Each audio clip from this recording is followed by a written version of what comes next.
Yeah. Hi, everybody. Hold on one second. It's still all plumbing in. And yeah, anyways, say hi to everyone while I make some changes here. I don't see us online yet. Are we on Facebook? Not yet. I've got to make some changes. Okay. Yeah. So for our See. YouTube family and our Rumble family, hi, welcome to the show. We are Political Head Trauma, and I am Holly, and our producer slash co-host extraordinaire, Jared. Say hello, Jared. Hello. Hi, everyone. Sorry, I'm editing some back end real quick. He's trying to.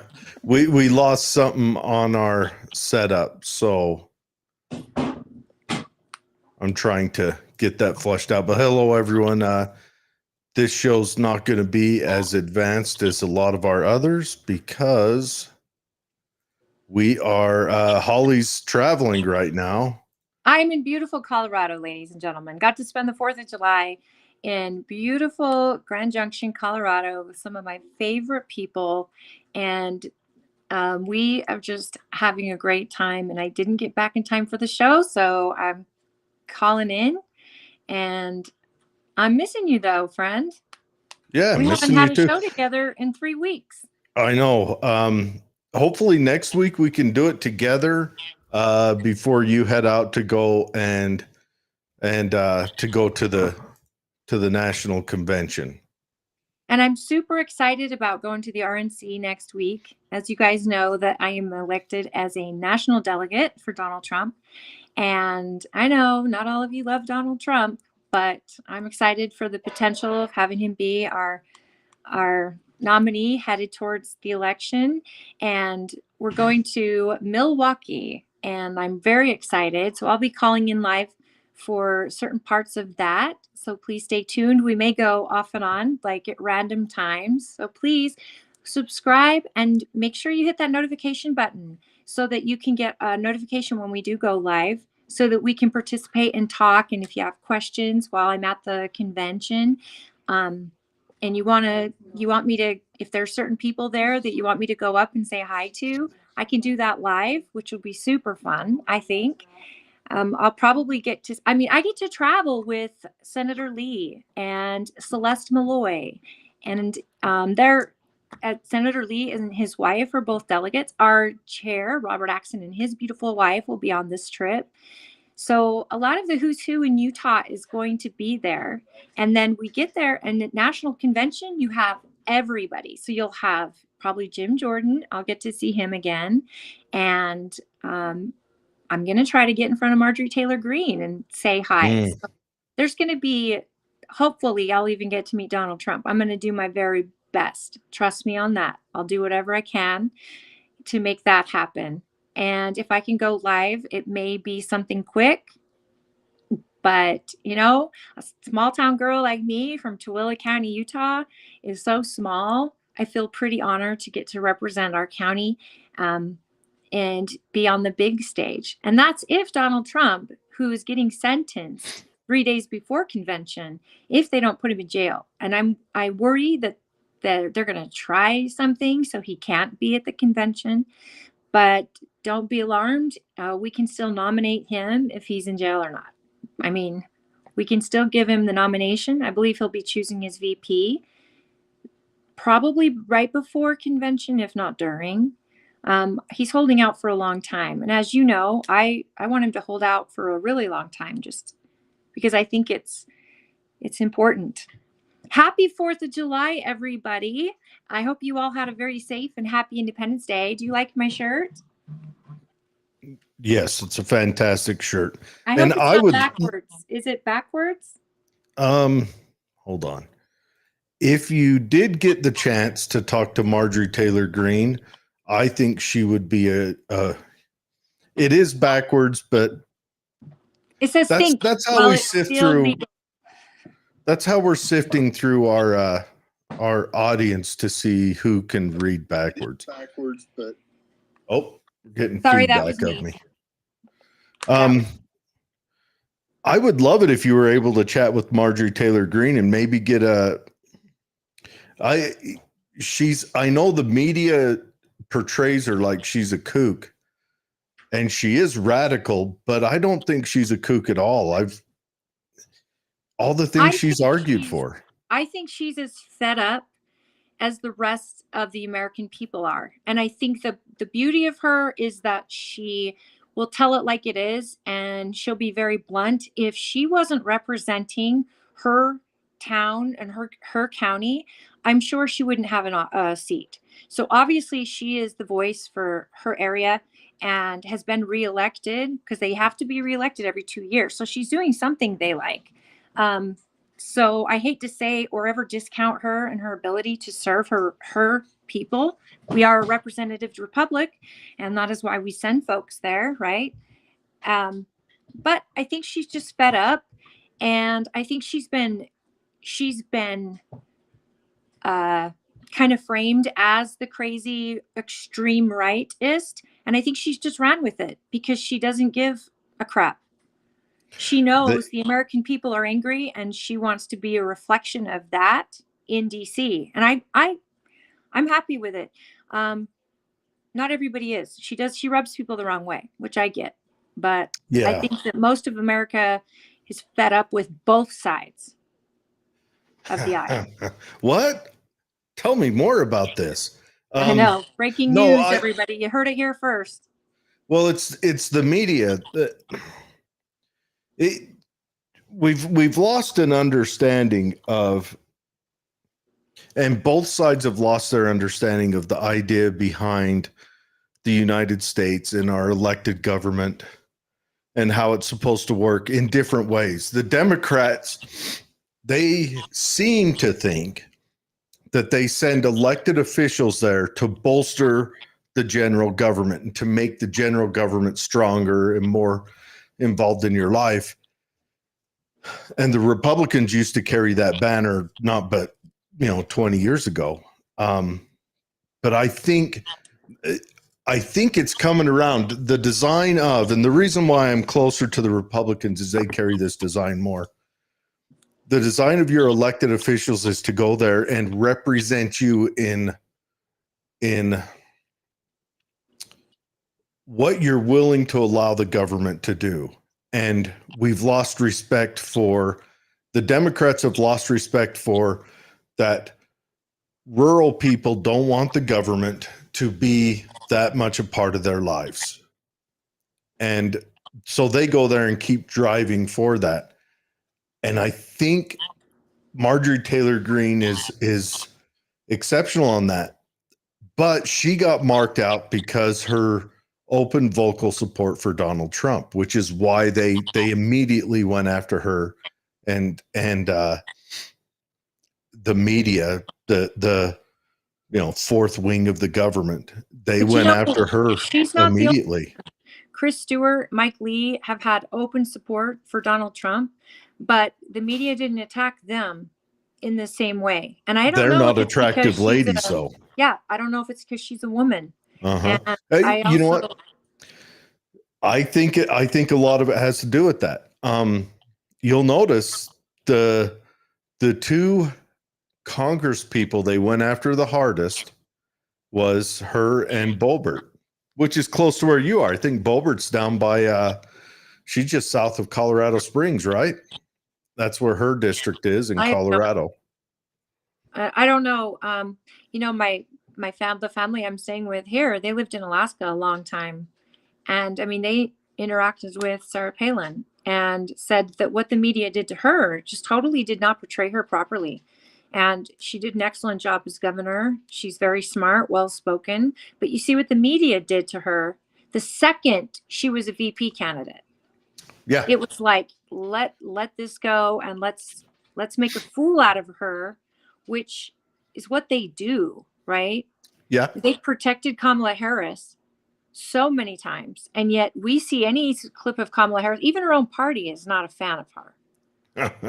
I mean, not really. Her ratings are right up there with Jock Itch, like of what you prefer. Would you rather Do you think she's higher appreciated, or is it Jokic? And it's our Congress's approval rating is just right up there with like cockroaches. It's not good, and it hasn't been for a long time, but Kamala Harris is in her own little place because she's hard to make look good, right? She doesn't Yeah. come across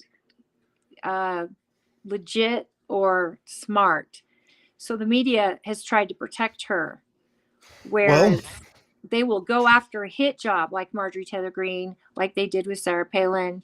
And it's just not, it's not nice. And they do it to women badly. they do go after women because women are supposed to be desiring the strong federal government. Maybe, I don't know. The question is when did the media go all in on one side? Because it's almost universal. I mean, even if you talk with a voting Republican reporter, they're all in on support for big government. And maybe it's because, well, the reason I think it is, if I was to shoot off the hip, media is no longer a working class job. It's a rich kid job. You can't go and be in the media and survive unless you come from family wealth. And the family wealth is going to do what protects their family wealth. And they all go to college, and we know college is a good well, let's say it, Marxist making machine. And so they all come out with those ideals pumped into their head.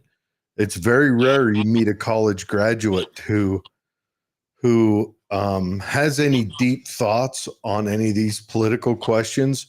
Almost all of them, even a college graduate conservative, talk to them, and it sounds like they're giving you slogans. They're not giving you any deep thoughts, like Almost like they went to a re-education camp. Like they were trained in this stuff. Yes. But Well, it is. Sorry. Go on. No, I interrupted you. No, but I want to say, if you can get the chance to get in front of to get Marjorie Taylor Greene even to talk to you for a few minutes while you're there, just nab it, just record it on your phone. Well, that's Lauren why I want Boebert, you guys that tune in, and if you see this later, so if you're like future people or listening later, feel free to go on our page on Facebook and on Twitter, X, sorry, and under this video, write any questions you'd like me to ask if I run into certain people, so that I can look at them, and if I do only get a few minutes, I will ask them your questions. And that's, of course, I'm going to ask questions that I have, but I would love to represent your voice and give them good questions. And hopefully we can get some time to engage, And I actually think that when females get involved in politics, and I've seen this local, I've seen this nationally, I think they expect women to not only be very motherly and well behaved and all of that, they have to be put together. They have to, but they can't be too pretty. They can't be too put together.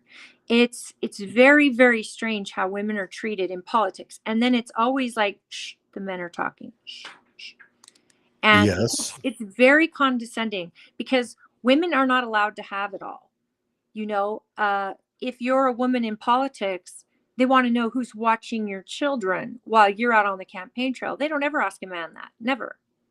And if you by chance have an opinion that's different, they assume you're getting your opinion from your spouse, which is very unfair. My husband and I, we can talk politics, but we don't. He has his ideas, I have mine. We both have the finish line ideas that we believe in and agree with. But my opinion, is my opinion. He doesn't give me words to say. He will challenge some of my ideas, which I love because it helps me really hold on to what my beliefs are, or it challenges me to look into other side of it. But I'm a devil's advocate person by nature. So if he tells me I give him the other side by nature. It's an annoying trait to have, by the way. People hate it. when you're not just agreeing with them, but you're trying to think, and you're my devil's advocate person. So everybody should have one. Everybody should have that person that challenges their Mine's idea. the devil himself. Comes and visits me at night. Yeah. Yeah, Asks your me favorite. what I'm thinking about. No, you're right. Also, I've noticed that this these Democratic media personalities on female Republican politicians, if they are attractive, they sexualize them. Yep. They sexualize them and they hunt and stalk for the sexualization. And if they are not traditionally attractive, or if they're a little older, they lean into trying to make them look or sound crazy. Can I just, this is something I want to discuss that used to irritate me badly during 2016 with Hillary versus Trump. I am no fan of Hillary Clinton. What? But tell me more. I don't agree with half the stuff she does or says. And I think she's Only got a laundry list. She's got a laundry list of things that you could argue against her in the way of ideals, right? And her behavior and her record and things like that. What used to irritate me is when people would make fun of her looks or her Kim Jong-il pantsuit. No, that part cankles, doesn't bother me. If you things pick like up that. Wait, the cankles, they would say, oh, she has cankles. Why are you making fun of her looks when you have got a laundry list of things you could make fun of? Her record, whatever she, her history, her record. Why do you have to go to her looks? And that's exactly what they do. They make fun of women like that. Either the way their body looks, their weight. Now, they make fun of weight in men too, or their height or their hairline. But with women, it just hits different. It's like, we're just going to call her cankles. Why don't you call her Hillary Clinton, who's got plenty to make fun of? Well, now I agree. They shouldn't go after her for her looks, which, I mean, she's an elderly woman. Of course, her looks are going to be, it happens. But her choice to dress like Kim Jong-il, that was a choice that was made.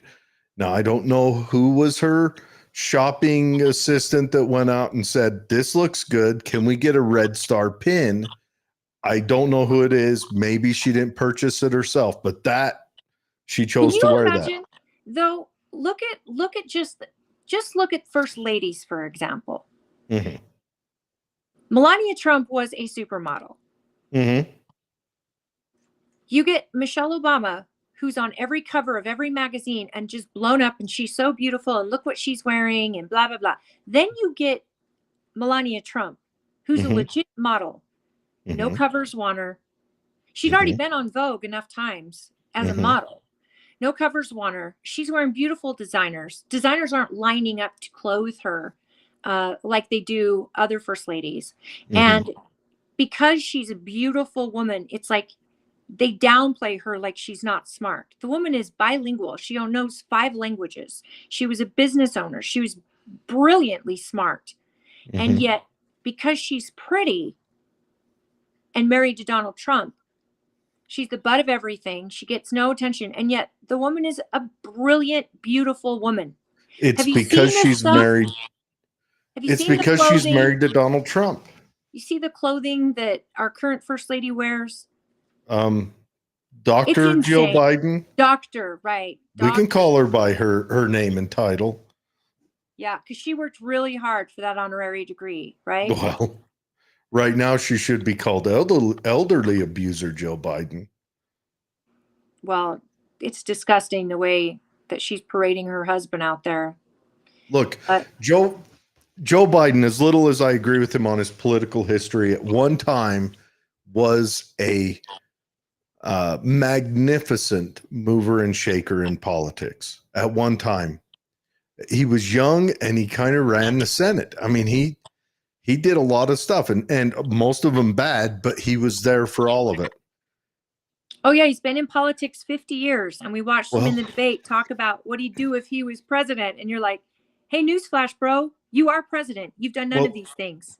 the And hard you part wrote the is, tax code you're complaining about to yeah, protect the rich. You wrote the code that had black folk arrested and put in jail for ridiculous long periods of time. yep. And you take Well, I no doubt he wrote it, responsibility but for that. he sponsored him. But what I'm Sponsored saying and is, debated and fought for him. and here's a message for Jill. If anyone personally knows Jill Biden, Dr. Jill Biden, I apologize for my insolence there. If anyone knows the good doctor, remind her that her husband, and maybe she doesn't love him, maybe this is why, he is going to be remembered as he is now, because Right. you're forcing him in front of the people as he is now. Instead of, I just watched the argument he made during the Kosovo war when all that was going on. The argument he made against Bill Clinton on the floor, which was strong and bold and moving and coherent and everything else. And imagine, I'm thinking to myself, if I had to be remembered for something, would I want to be remembered for that argument where he's talking about the genocide that was happening over there? Or would I want to be remembered as The bumbling fool. now? Can I just And say, Nancy Reagan would have never done this to Ronald Reagan. In his last years, she shielded him a lot. And she didn't, and she says in her book, I did not want my husband to be remembered as what he was becoming. And that's what made me think of it, because you're right. People are going to remember the Joe Biden now. Yeah. That's in the history books forever. They're not going to remember the 50 years he's been in politics prior. And that's the thing. Ronald Reagan is still revered. And then Alzheimer's is an afterthought of Ronald Reagan because he got out before it got too bad. I would dare say that most people, like your average person, does not know that Ronald Reagan suffered from Alzheimer's, that his last few years he was nonverbal, and most people don't know that because he got done, and they did shield him while he was president. Because the signs were showing his last 2 years. Now, granted, he didn't have to run again. Hi, Mom. Yes, your mother is here. O'Malley, I'm sitting in beautiful Colorado with my BFT. Tanya's here. BFT. My best friend, Tanya. Oh. And why that matters, everybody, is because my BFT and I, and my other BFL, Lauren, and my friend Jesse, we all took O'Malley's training course and the Shield Maidens, and we went and did our gun training there with her, and it was phenomenal. And as many of you know, we took, I dragged Jared along with me because I was going the weekend and I was on his show when it was happy hour, and I was on his show and I just kind of challenged him, you should come. And he did. And he ended up doing such a great job that he became a trainer with her on her team. And she's got the most incredible team. And us ladies, had the greatest time. Such a great time. It was such a great experience with all of our girls and just learning to be better. And it was just so much fun. So hi, O'Malley. Hi, Mama. I miss you. I'll see you soon. I think she hired me because I've got good jokes that work well on the range. I'm sure that's it. That's I'm my sure mad you're skill. laugh a minute. That and you're a crack shot with a pistol. It's the joking skill that I have. I'm comedy, I'm sure. Yes. That's why she chose you. Yes. But yeah, so whenever that's the next one is, we need to do a show with some guests. I'll invite Jesse and I'll invite Tanya and Lauren, and maybe we just do a quick little talk about their experience, because I'm telling you, people, if you ever have a chance, male, female, whatever, and you just want an opportunity to fine tune your skills with your firearm, your pistol, and self-defense, and just basic self-confidence in using a firearm and concealing or wearing it, not concealed, anything. I highly, highly recommend it. It's a wonderful experience. You learn more than just firearm safety. You learn so many more things. And O'Malley is so smart and very, very motivational. And her team, I absolutely adore them. Yeah, it's this pistol Fred, course will Rooster, be. Jared, What's that? Fred, my favorite, Oh, yep. Fred's an Rooster. outstanding. Yep. Yes, it's a lot This of fun. pistol course is different than most others because this pistol course operates from concealed. This is a pistol defense course. There are a lot of others, and reach out to me. I'll let you know of all the courses I know that are local because we have a lot of trainers out here. Most of your pistol courses you will attend will operate from an open carry type style. But this one is a concealed course. So it's going to teach you not just avoidance. I mean, that's the first thing that's covered in this is how to avoid getting into a confrontation. Yeah, avoid using your pistol ever. Yeah, avoid even having to say more than 2 words to someone, you know. But to go through the training where you are drawing from undercover, I mean, that's a big thing. That's something that a lot of courses don't train you on. And it's a little extra step, and it takes a lot of confidence. O'Malley said she chose you because of your humility and positive winning attitude. And also, I'm a pastor. Let's not forget that. I'm a man He of is the a pastor. cloth, folks. The atheist pastor, ladies and gentlemen. Come before me, my children. Anyways, yeah. But And a singer, apparently. And a what? And a singer. You're a singer. Yeah. You ought to come to karaoke with us tomorrow night. Oh, you would regret that. No, I will. I don't think. Yeah, Tanya's gonna video it. Be worth it. We need content, right, folks? Heck yeah, we'll throw it up here. That is something I wanted to talk about, though. All the fallout that we're hearing rumblings after the debate. What's his name? Bill O'Reilly said that Biden is dropping out, and then you're hearing that he's not, and Jill all this said other he's not. stuff.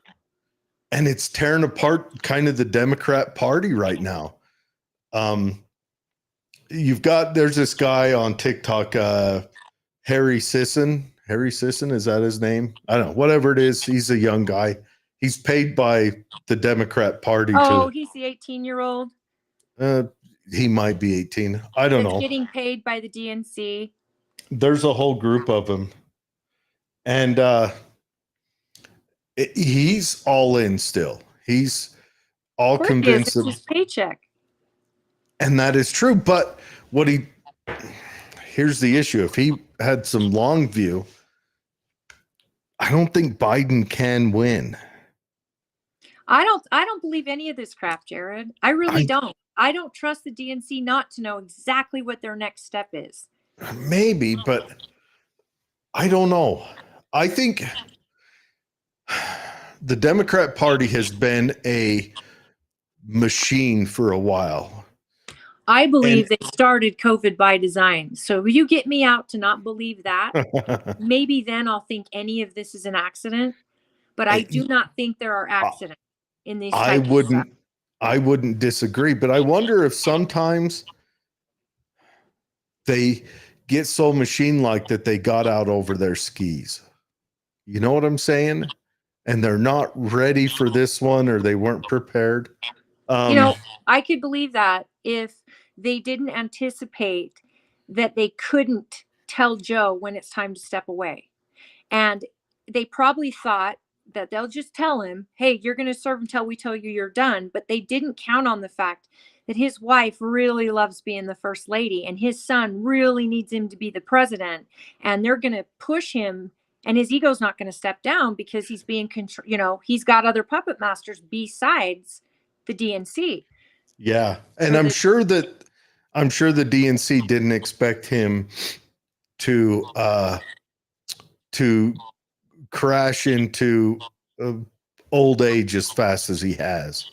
Because you even listen to him on the debates that he had in the build up to 2020, and they weren't anything this bad. I mean, yeah, he mumbled, and they would say, "Oh, he stutters," but So Ty Jensen says Biden himself doesn't want to run because he knows he's in failing health. His family does for power. I absolutely believe that.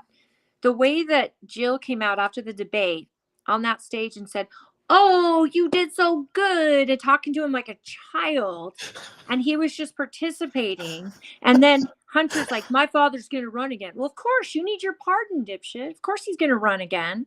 And then you've got Jill, who doesn't want to be photographed on the short stairs of Air Force One that they've decided to use for him because less chance of risk of fall. You don't ever see her take the short stairs with him.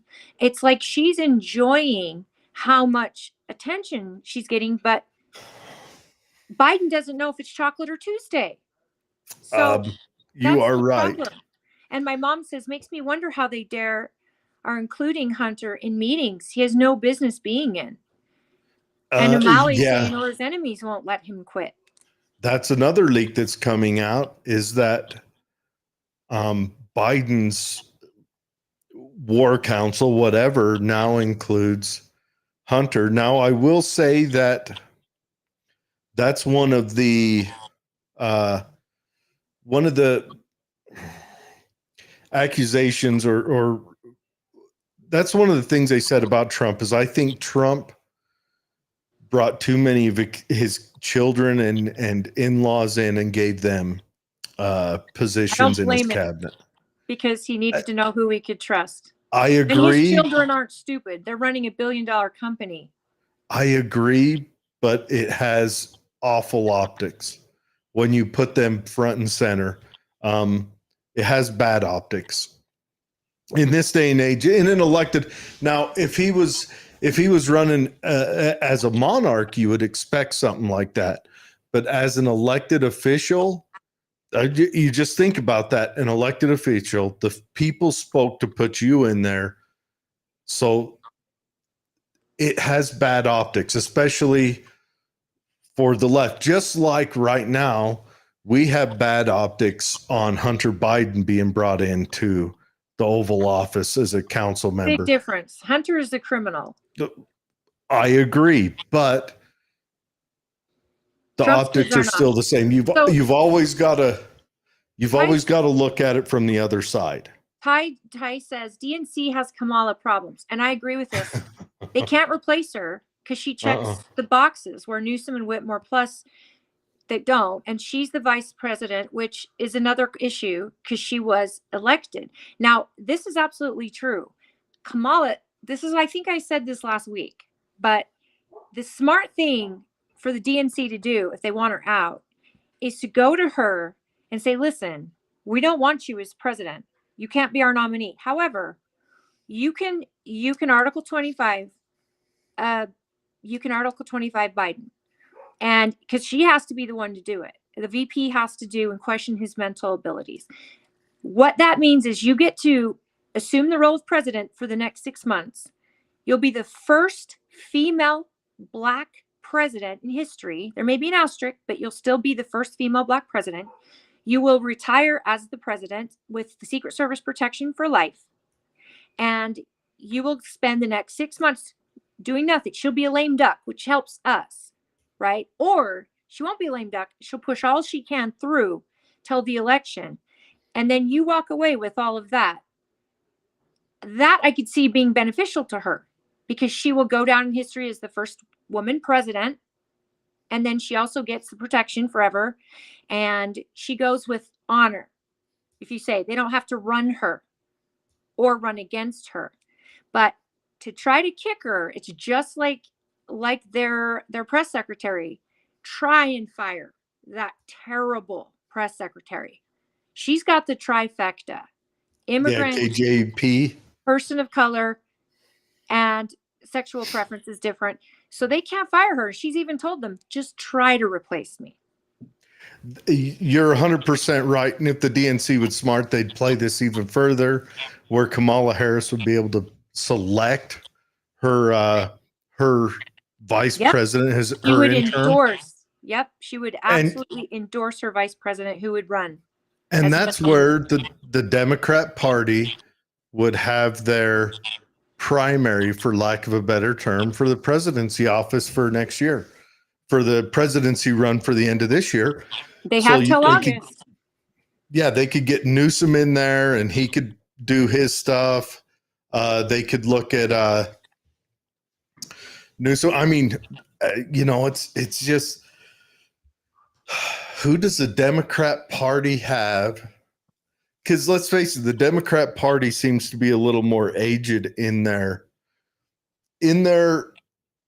live controlling body. They seem to be more aged. Now they have their bomb throwers in the squad and that, but they really don't carry very much popularity.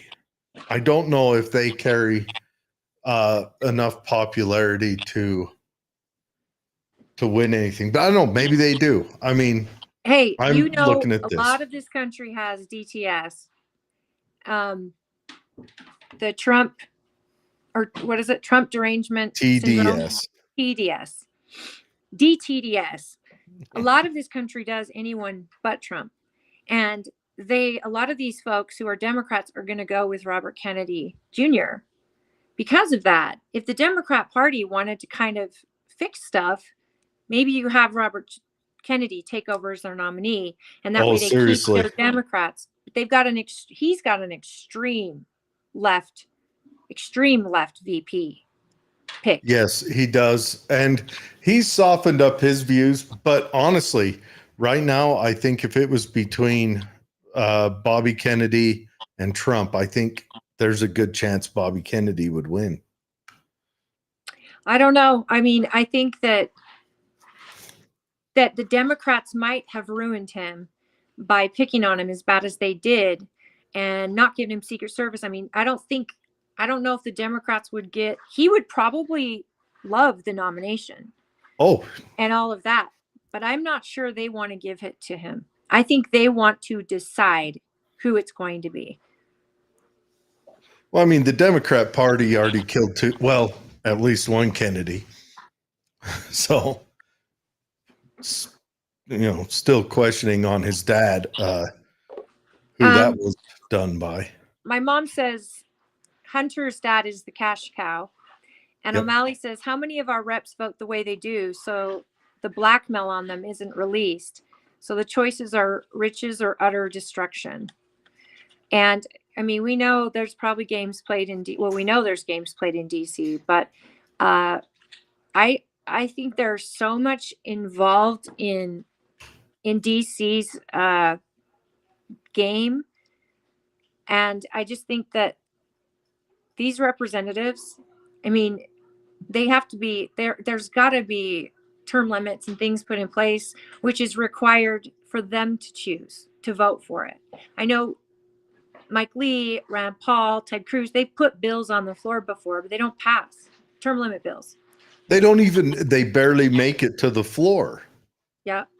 And it's crazy. I think a couple of changes need to be made. All right. So someone take notes. I'm shooting off the hip. One, I think our elected officials should be paid by the state, no longer the federal government. They should be paid by the state. So our senators and our congressmen should be paid by the state they hail from, and the state gets to decide their pay. Tie it to median income. Next thing you know, you've got a congressman and a senator who's fighting to bring business to your state, or at least fighting not to have business leave. Are there downsides to that? Sure. Next thing. Lots of them, because some states can pay more than other states. Sure. Some state, and you might see talented politicians moving to other states, but those other states also have more congressmen they have to pay. You see what I'm saying? Where we have 4, California has something, 31 or some crap like that. So, and let the states deal with that. And that falls into my 10th Amendment ideals. So also, it's a voluntary job to run for Congress or the Senate. Once you're in there, you cannot be involved privately in the stock market and that applies to your immediate family. We're talking parents, spouse, and children. They all have to drop out of the stock market. I think Well, it should mean brothers, sisters, I anything. agree, I agree, Like but when I worked in radio and we were doing a giveaway, no one in my family could win I agree, because but of the I option. think you would have a hard time arguing that a sibling, an adult sibling who hasn't lived with you, or that you take away their constitutional right to trade on the market. Yes, it still leaves us open, but they would have to go further and involve more people. But I say parents through children, and it's a voluntary job. So when Pelosi gets up there and says that's unconstitutional, that's anti-free market, it's a voluntary job. If you want to continue to do your trading, don't become a congresswoman. Simple, right? Right. I wanted to. O'Malley says even if Trump gets in there, the damage is too great, and I want to get into that a little because she's right.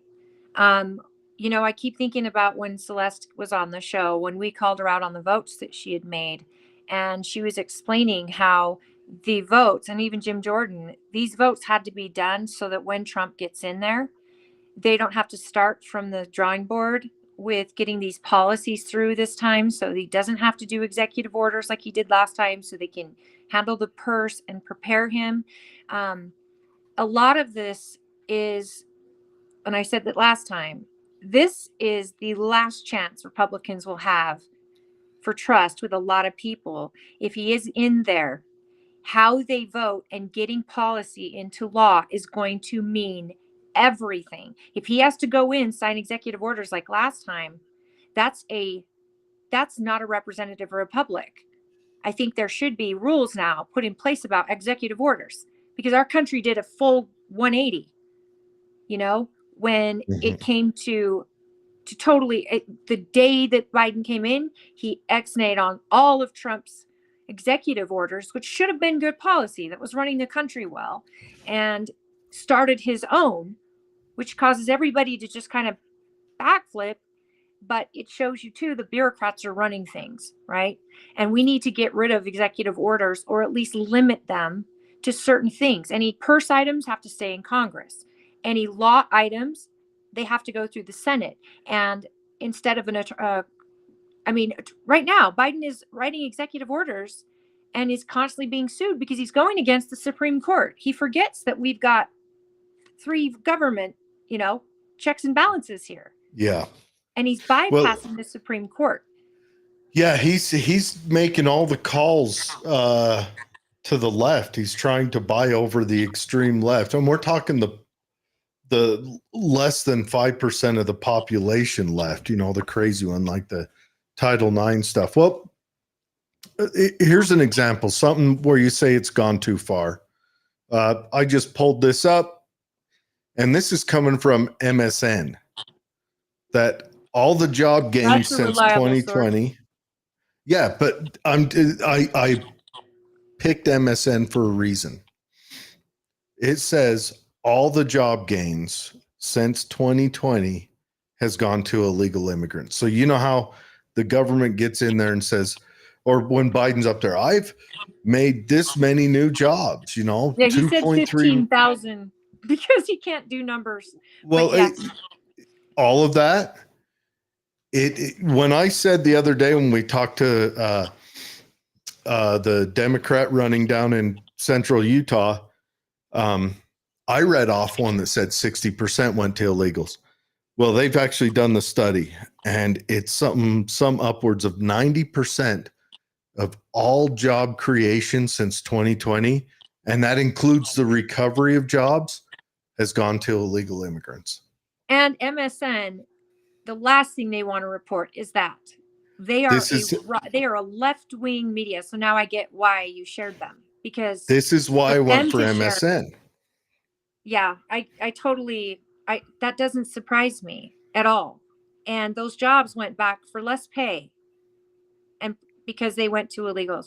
Now, not just that, but that also means that a natural-born citizen who lost their job is now jobless or less better off Or what normally happens is after 3 years of being on the searching market, they check out and they semi become a drain. And Well, yeah, so they have to go on government assistance. there's a feather in Biden's cap because he opened it up to immigrants and fought so hard, and you get everyone arguing. You know, like I had a little argument on Facebook the other day talking to a guy. Some girl said Social Security is not a Ponzi scheme. I hate it when people say that. And I said, all right, you want to call it MLM? You know, what do you want to call it? Because it is what it is. People pay today for people who are receiving the benefits, and you receive benefits from people who will pay tomorrow. I says, you ought to look up the first lady to receive it. I think she paid 70 cents in, retired at 60, and they added up her numbers, and she received over the rest of her life something like $25,000. And this was in 44. But anyways, I said, and we're not replacing ourselves. So some guy gets on there and argues with me. Well, that's why we need to open the borders and let all the immigrants in. And I say, okay. So while you do that, the immigrants bring less buying power with them. And also they group into a community for a period of time where they all, 5 families live in one home and all that stuff. So that doesn't spread it around. They hide their taxes. They'll have 3 people doing the job of one, so you don't get the tax rolling around. And then you've still got the burden of having to support Social Security in 20 years for a guy who had to quit working today and no longer pay Social Security. And then he shut up, and I think he crawled away from that conversation. But there's just economic facts. It is what it is. Yeah, there's not enough to sustain itself because we haven't made enough kids to work in the system to provide for those who are going to retire in the future. And so every time, like Biden said, well, Trump's trying to destroy Social Security. I'm sorry, guys, we have to have the conversation. We have to have the conversation. How do we reform Social Security? Because your children will not get it, and your children have paid into it just as long and just as much as you have. But they will not get it. Social Security was destroyed the day they signed the bill in, while boys were in Europe fighting and getting super horny, and then they bring them home. After the world's destroyed, of course, the U.S. is going to climb that economic ladder. Of course, we had no global competition. Europe is a crater. China is a crater. Southeast Asia is a crater. Everywhere else is a crater. Of course, we get to have this boom. Everyone, talks about how come we can't be as wealthy as we were then. Well, because we were all there was. We were the last place that had dependable electricity, and we had facilities. Well, we had facilities that didn't have bullet holes in them. Europe had been destroyed by World War II. China was destroyed by World War II. Russia was destroyed. Everywhere else was destroyed. So, of course, we got to explode on the market. So you send all those boys home. They have the best economics that anybody in the history of the world had ever seen, ever. The biggest amount of growth possibility was just here. Your phone must have froze, or it turned sideways. I lost you. Well, you're still there. You just turned sideways. Did someone try calling you? Turn your phone.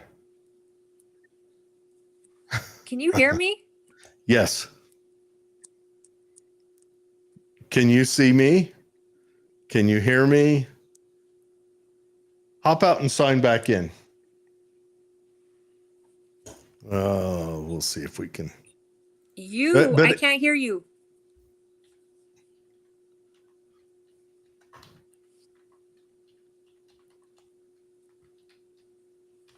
So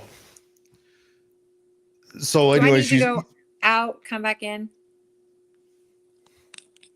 So anyways, you get I'll just keep talking. So you take it and you blow the rest of the world up. Not that we did, but the rest of the world got blown up. We're the only thing left. Those boys come back. They start jackrabbiting it on an unbelievable economic possibility because nowhere else was competing. They explode the world. And then, I don't know, you can blame, can you hear me now? Well, we can look at her face. She's frozen there. Anyways. She's in there.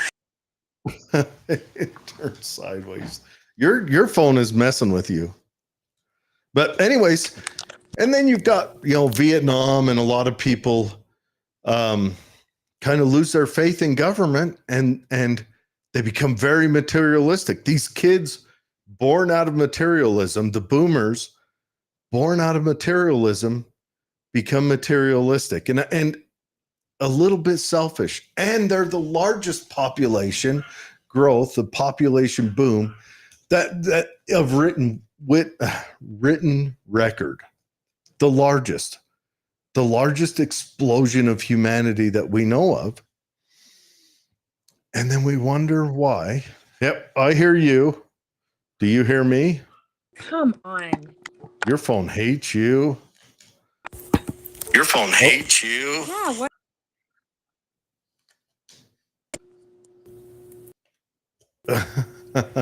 It's got you sideways right now. Yeah. Try turning your phone.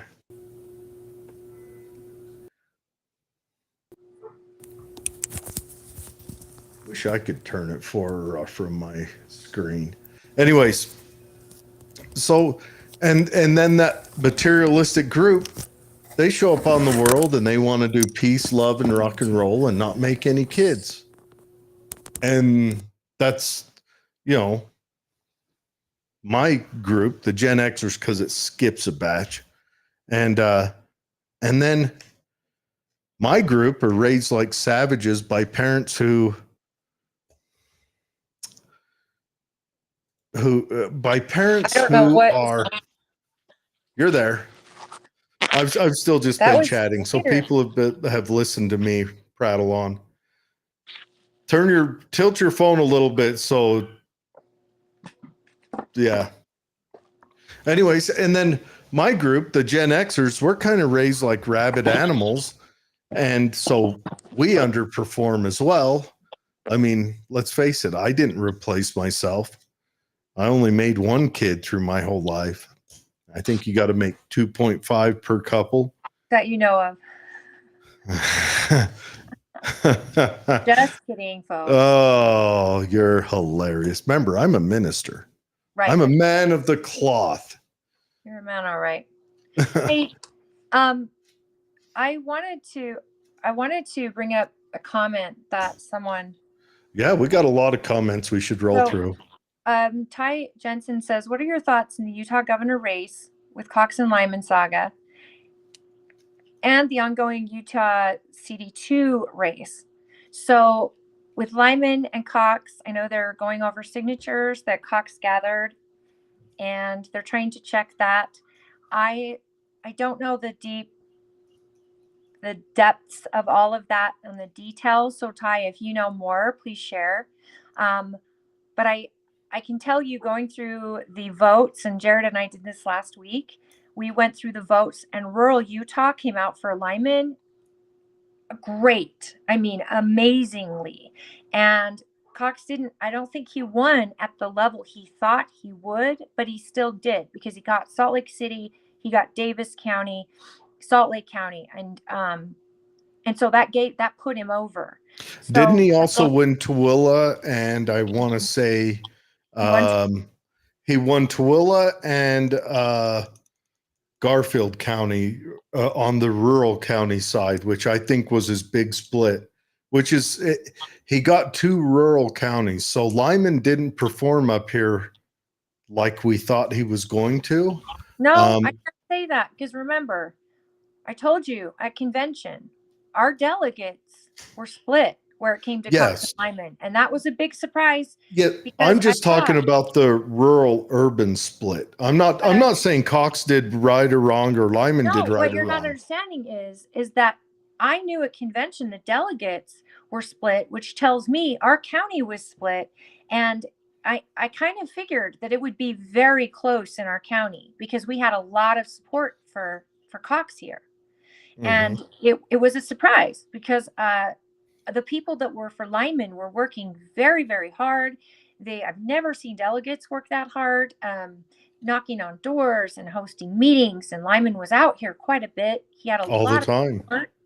And so for us, I mean, I thought it would be a lot closer than it was, but I'm not surprised. I mean, look at Utah or Washington County down south came in exponentially for Lyman. They Now did, that's yeah. 300,000 voters down there. We have 76,000. Divide that in half to be Republicans. Divide that. We only had like 4,000 people vote in our election. I don't want to go into that again because it makes me so angry. But if we go into the Utah CD2 race with Celeste, now in that race was so close. And right now they're figuring it's got to be a 2.5% margin to get an automatic recall. And that is, did I tell you July 22nd? Yep. They have the deadline, and that would be Colby's decision to ask for the recall by the deadline on the 22nd. And then they do a recount before they solidify, and the lieutenant governor's office will go in and like register the votes, which means that all the county clerks in CD2 will be recounting all the ballots if Colby Jenkins requests that. And then, I mean, right now, Celeste as the winner is just kind of playing the waiting game. That's got to be a crappy position to be in DC right now. I know I reached out to her. I wanted to see if she has any comment on the petrodollar. And she asked that we hold off until they've certified the election. But of course, I like Celeste. I think she's an intelligent lady. I still want to know what she says about the petrodollar. Yeah. I'm like, I want to hear about that now. But the election is probably a vacuum sucking all the air out of the room in her and in Colby's circles right now. I mean, I don't know. That's got to be a tough one. So I don't envy them. Bunting says, what are your thoughts on the immunity that Biden now has? I haven't looked much into it. What all is he immune to now? Well, most sitting presidents are immune to having charges filed against them in states, or I guess he is the DOJ, so federal would probably be immune. But basically the Supreme Court ruled, and this is a precedent that was set with how they went after Trump. Well, okay. First of all, it's clear as mud. In any official duty that they do, they have immunity. So when Barack Obama killed that U.S. citizen in Yemen without having him go through due process, because he was on a kill list, that guy wasn't killed like, oh, there was an American next there. He was targeted. He was on a little black book that Obama kept in his left breast pocket of names of people he wanted to smoke. And that was done unconstitutionally, in my opinion, because I believe that due process should be held above all other things.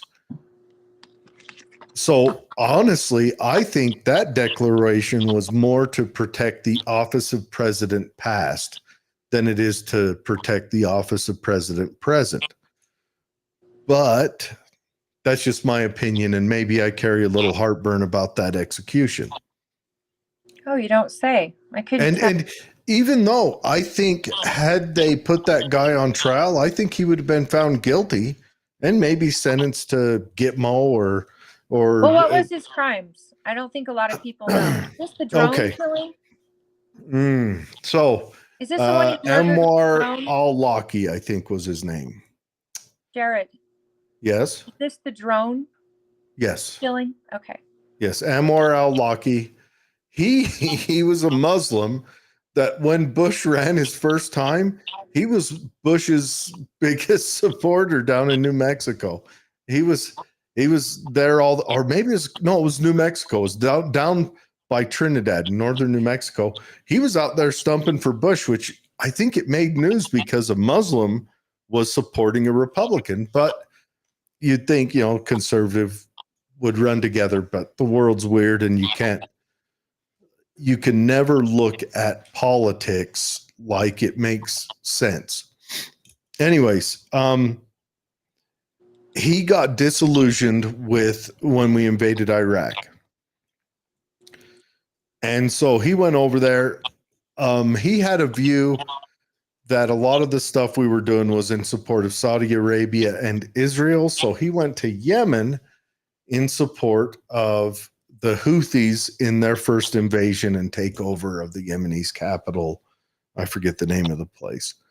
And so he got targeted by the Obama administration, and they actually killed him with a cruise missile or a drone attack, whatever, And it was a big deal. So, of course, Obama backed that up by killing his 16-year-old son too. But anyways, just to throw that out there. But then again, Trump's not blameless in this either, because his 8-year-old daughter got killed in Trump's first year. Okay, but I think Obama did this a couple times, right? With Americans? This was the only time an American was targeted by a drone.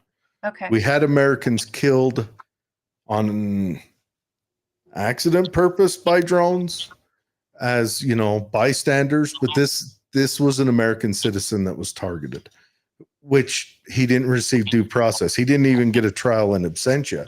He just got put on a kill list. And I think that's wrong. Wrong is wrong. Whether I agree with the guy being a good guy or a bad guy, wrong is wrong.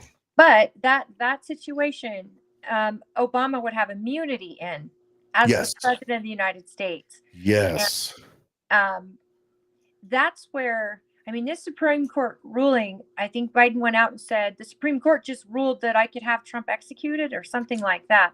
Biden didn't say that. A lot of politicians or a lot of, like that Harry Sisson said that. A lot of political, now some Democrat politicians has said things like that, but not to those extent. Not to that extent. But yeah, it's got a clause written in there, official duties, If it's something that's officially a duty of the president, he can't be tried for, which doesn't protect Trump on if they were to find him guilty on January 6th, which I'm not saying I believe he is, but were a jury to find him guilty, he wouldn't be protected from that. Okay, Jim Black just said not true. So Jim, please elaborate. Yeah, enlighten us. If you don't mind. I don't know, because we've talked about a few different things, so kind of put over which part you disagree with. Because this is the thing. The Supreme Court ruling, they have a lot going out. So to research everything that's coming out right now, I'm telling you right now, I am not an expert, hardly well informed on it. I'm still trying to figure it out, what each of these mean. But the big one, the biggest one is a Chevron deference. I think that's the biggest Supreme Court ruling. Okay, true. He said. Okay, you froze up again, so I'll read it. Even if it's official, then the Congress can impeach him. Well, yeah, the Congress can impeach you on anything. What he's saying is if it's official business, they're free from criminal charges. That's the big part of that. And so the criminal charge on Obama should have been murder, because that's what he did. And there was a lot of talk in a lot of circles. So all president's actions are accountable. So all the president's actions are accountable. I hope so. But Obama, and there was a lot of talk when they started bringing Trump to court, and real heavy from like the libertarian side. Your phone turned sideways again. Turn your phone sideways and then back. The libertarian side started saying, hey, we need... Turn your phone sideways. There we go. Perfect. Upside down. Turn your phone sideways the other way. There we go. Why don't we use Zoom like normal people? We could try it. But anyways, there was a lot of talk of them saying, all right, now's our chance. Let's bring up charges of murder on Obama. And honestly, I know a lot of people put a lot of deference into the Supreme Court, but I think the Supreme Court's job is to protect the government first. And they tend to do that most of the time, which is why Chevron deference shocked me. Keep talking. Set your phone up higher. I can't see anything, so I need to go out and come back in. Okay, go out and come back in. Yeah, I don't know. Sherry says it's okay now. I know her phone is beating her up. She'll be back in a second.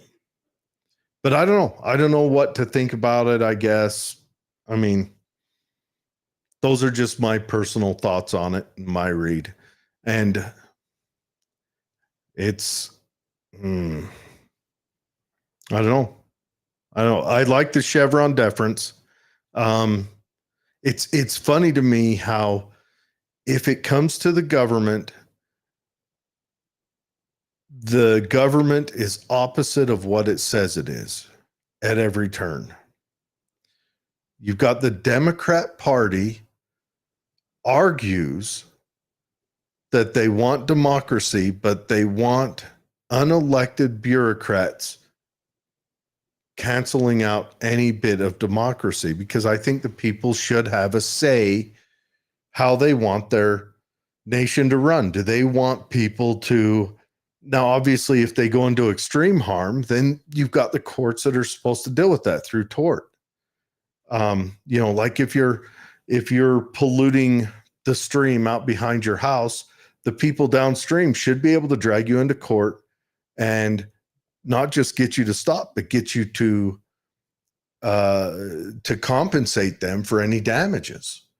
But instead, we've got government officials that come out and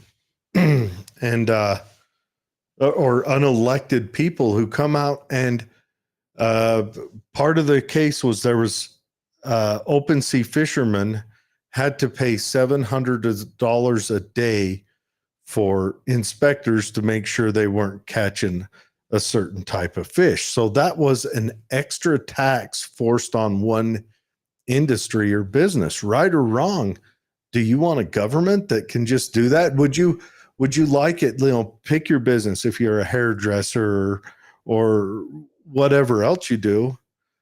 Would you like it if the government came and said to you, we want to babysit what you're doing. Say you're a hairdresser. We want to babysit your haircuts.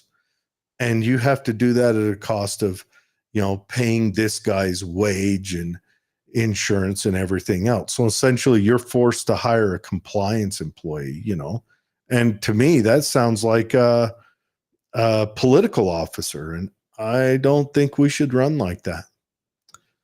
Or did you get on the computer? No, can you hear me okay? I can. Move I just moved to a different location.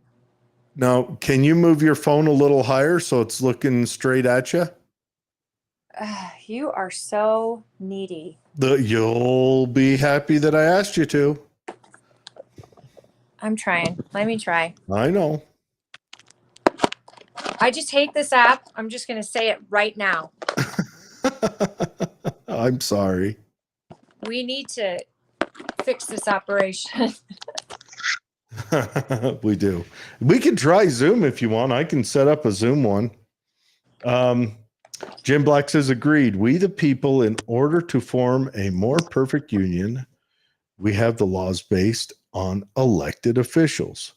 But today we have too much overreach. And that's right. So we want to have the power to have the general people have control over what their government does. And unelected officials, I'm looking at you, ATF, but a lot of people look at other things. The EPA is actually the biggest target of this Chevron deference. It's the biggest one that hit them was the EPA, which was this fish babysitter guy that you had to hire. But this goes into so much more. I mean, the EPA has also gone in where people have bought a piece of property and they're getting ready to build their dream home that they're going to retire in and sit out on the porch and, drink Metamucil, Mai Tais, whatever. And the EPA has stepped in and says, no, this is a wetland because someone spit by the road a week ago and now it's kind of moist there, and have stopped them for building for 7 years. And that's actually, it was water runoff. It wasn't even a wetland. It was up in Oregon. And could you imagine in Oregon, you're up there in the place that rains 366 days a year, and they say you live too close to a wetland, so this $400,000 piece of property you bought, you have to still pay taxes on. You just can't live on it. And now, we're just going to drain your funds and just, forget about all the time you put into life and all the responsible choices you made. We're going to gut you right here. Your government shouldn't be there to gut you. And that's what they've been doing. So yeah, Chevron deference, of course, I look at it from the ATF side. I don't like that the ATF was every year saying you can do this and then next year saying, oh no, you can't. Or right now there's a big thing going on. So suppressor permits. I've talked to a few people. Suppressor permit turnaround right now is about 3 days. And I don't know if any of you guys have bought a suppressor, but a year ago, the turnaround was 7-8 months. And with the suppressor permit, one, suppressors are very expensive because they're a controlled item. And also you got to pay the tax stamp to get it. And that goes into the price. So you're looking at an $800 suppressor, which realistically, once it comes down, if they did away with that, the suppressors would probably be $200-300 for a fine titanium one.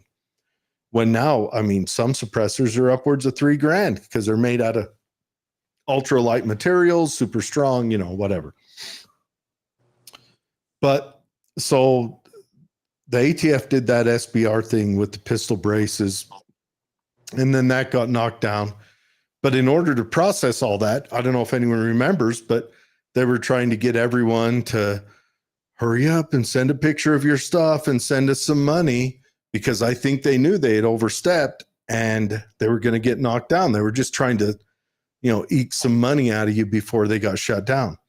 They hired a whole bunch of people, which is why now all of this is bureaucrat overreach. Yeah. Right now, the suppressors are getting cleared super fast. But from what I'm hearing, word on the street is they're about to take suppressors off of the NFA. And if they do that, suppressors are just open and legal.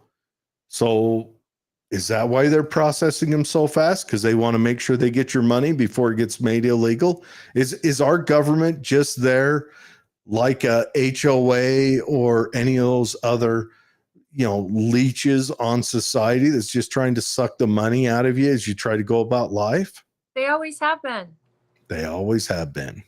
And that's the thing, though. The bureaucrats, Jim says, presidents are accountable and can be impeached.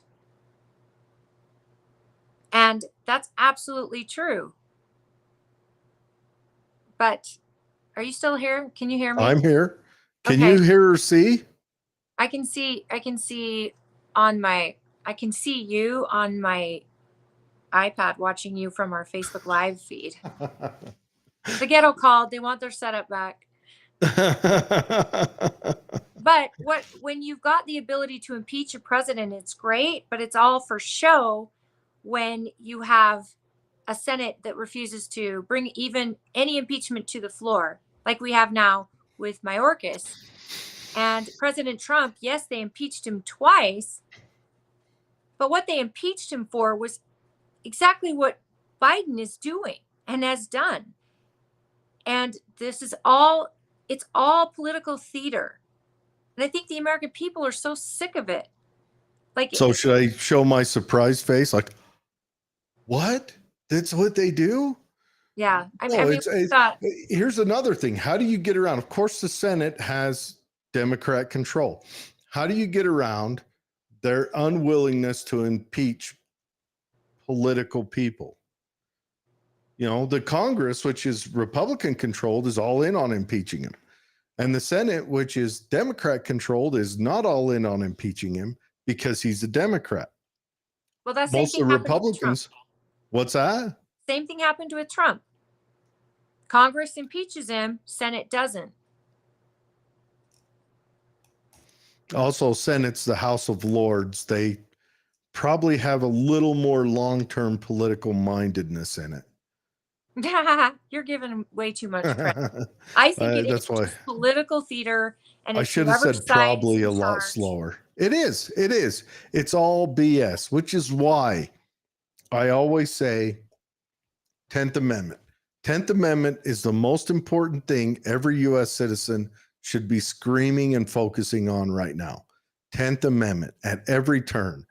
Anytime someone comes down and says anything, any politician running, anyone on the news, oh, this is what we want to do as a government. How does that fit in with the 10th Amendment? That should be your first question.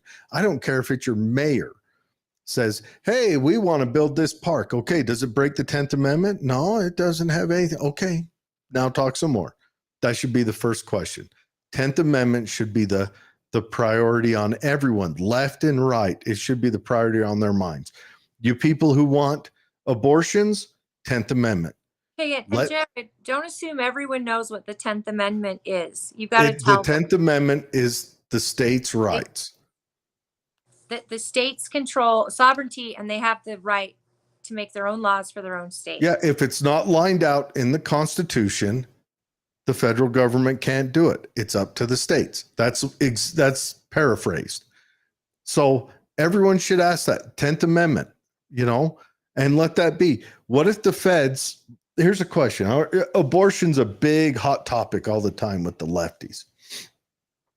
So what if the federal government didn't support or not support abortion? What if the federal government didn't care about abortion? What if that was a states' rights issue only? Well, then people say, well, then some poor person in Alabama would have to travel to New York to, go to the hanger store or whatever. You're welcome, Holly. But anyways, so they would say that. But there's a better way to look at that. What if you could look around the nation and say, which state most aligns with me? And then I move there. Which state has the policies and the ideals? So a lefty, they could look around and say, oh, this state, cuckoo land, they want to have homeless people pooing in the street, and they want a lizard as their governor and all that stuff. Hey, California, we're all adults here. Okay. And they could move there and establish their life there. And they don't have to force that on someone who doesn't want that. And then a conservative person could look around, or let's go to the other extreme. A religious person, a person who wants to have their state run in ordinance with the 10th Amendment, or not the 10 Commandments, could actually look around and say, hey, look, this state is doing exactly, they've got the 10 Commandments on the wall in every school and in every courthouse and everything else, and they could go there. And everyone could self-select their lifestyle. What if a group decided to create a community like Atlas Shrugged and actually create their own community where they use their own currency and barter system or whatever? I mean, I would like that, but the ATF would show up, and then they would tell the news that you're molesting children, and then they would get shot up on your doorstep and then call in the FBI, and the FBI would burn it to the ground, including 74 people. They'd have to know you existed, though. They'd have to know you existed. Sure. And Atlas Shrugged, nobody knew that community existed. I know. Okay. So then we just have to find out where to build that community. Well, there's lots and lots of empty space in the United States. It's a big, big place. Yes, but it would have to be a community that is absolutely self-sufficient. It would have to be a community that doesn't rely on the dollar. It doesn't rely on satellites technology. It would literally have to be a colonistic type community Mm-hmm. that has its own everything. Mm-hmm. The problem with it, all the empty places in the United States are not conducive with starting a new community. Well, and doesn't Bill Gates own all the land anyway? That's true. We'd have to talk to Bill Gates. Atlas Shrugged, guys, is a great read if you haven't read it yet, and it is like a series. Even it's very interesting, and it's a little bit crazy and scary, and You have to get used to Ayn Rand's writing style, the way she says stuff, and the way she writes stuff. You have to understand that she's from Russia, and she went to the Heinlein book of, or not Heinlein, to the, what's the guy who started Scientology? I don't know, dear leader. Oh, what was his name? I can't think of his name right now. Jim Black says that's the way it should be. The United States, not the governed states. Yeah. Well, it was prior to the Civil War. People didn't say the United States. They said those United States. Right. And we, the people, are totally at fault because we, the people, have allowed a government to get so bloated and so powerful because we got comfortable. Mm-hmm. And after the Civil War and all of that, I mean, you have a nation struggling, trying to rebuild, and a whole new world trying to be started. And we gave too much power away. So in order to take that power back, what does it take? It certainly takes more than 3,000 people going to the voting booth, for starters, out of 75,000 people. Out of the state of Utah, had 300,000 people vote in the state of Utah, which has 3 million people. I would love to start a gun store and call it the Great Lead Exchange. Then do it. But wait till you have a new president that's actually good to small business and to gun ownership. Dude, there are, okay, as a small owner, operator, business person, there were some new laws that came down over the last 2 years that are freaking crazy, and I'm trying to piece them together. And like the federal laws, like I'm supposed to go on and register federally as a small business owner now, which is weird. We'd never had that in the US before, but I've got to go on and register. And I'm like, what are they doing? What are they trying to get a list of, and what are they getting it for? United States of America used to be the best for small business. It used to be the best place and innovation and ideas. And this is something Trump said during his presidency, that for every new restriction or law, he's going to kill 300.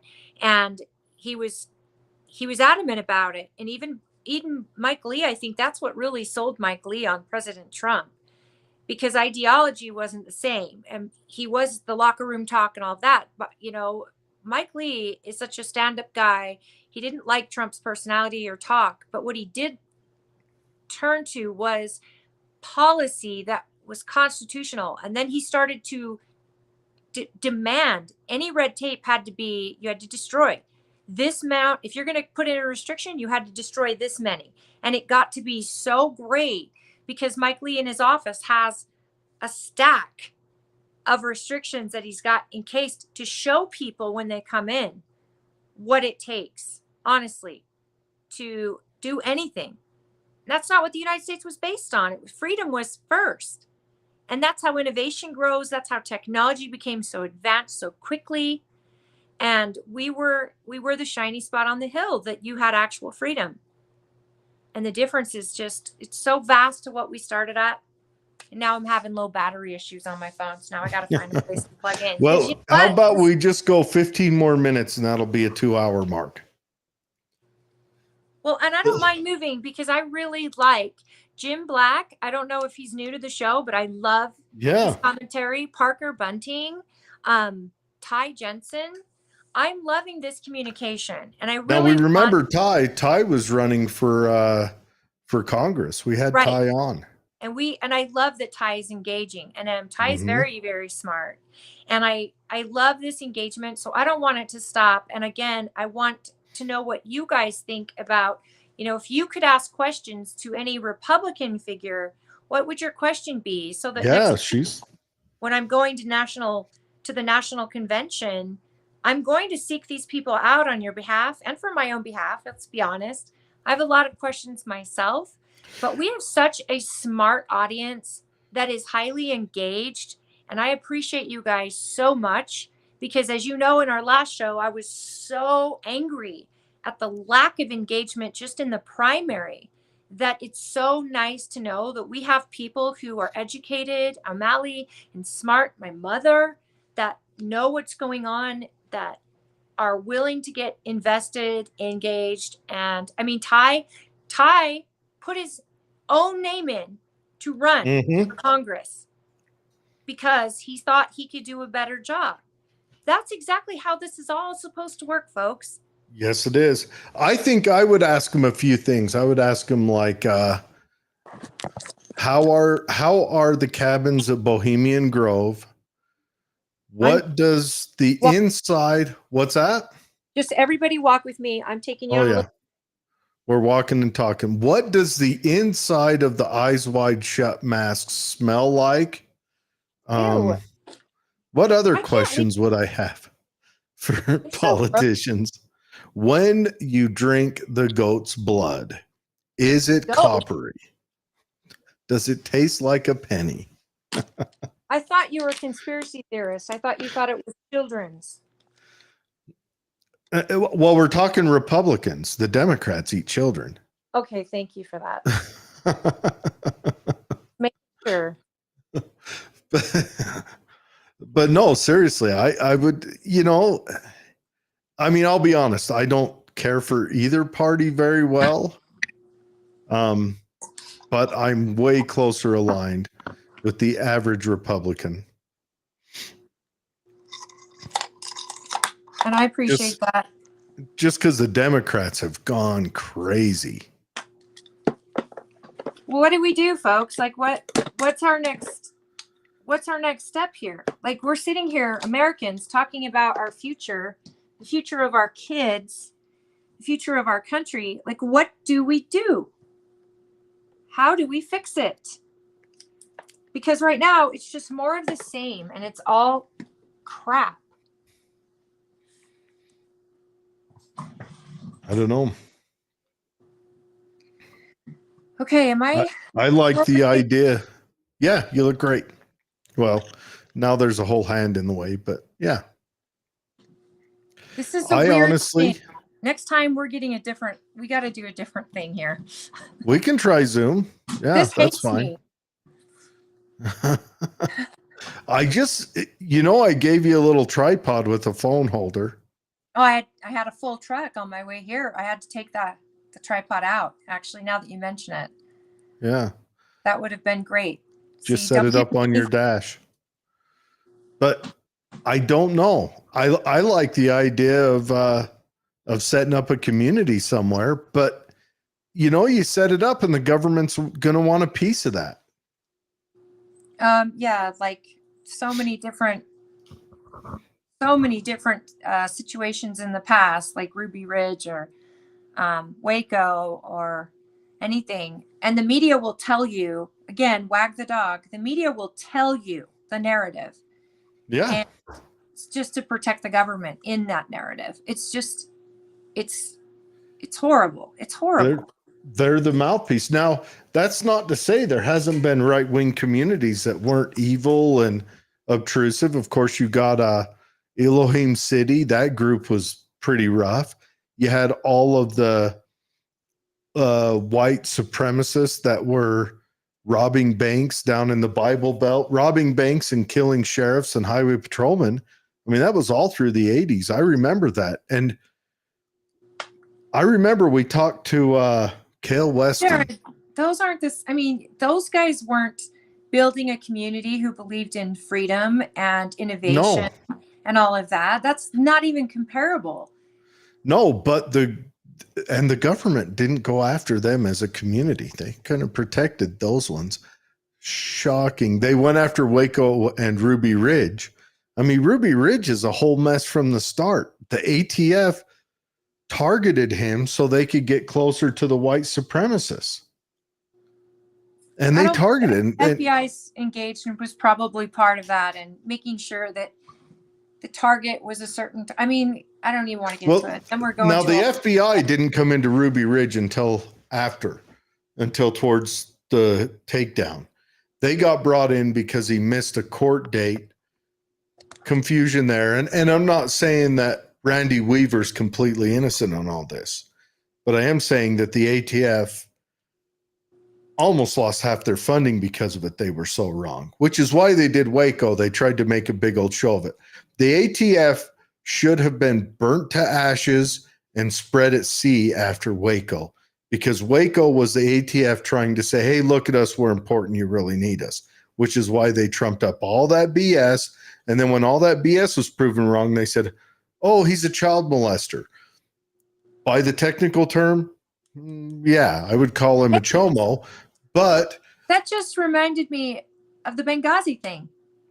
Remember, they needed a fall guy, a patsy, and all of a sudden, the guy that put out the YouTube video and caused the Muslims to go crazy in the streets outside of Benghazi, and oh, look at this, we found child pornography on his computer. You guys, that was Hillary Clinton and Obama, and it was so ridiculous to me that they had to always a patsy, always a fall guy. And now O'Malley says communities need to organize, prepare for what's coming, and focus locally.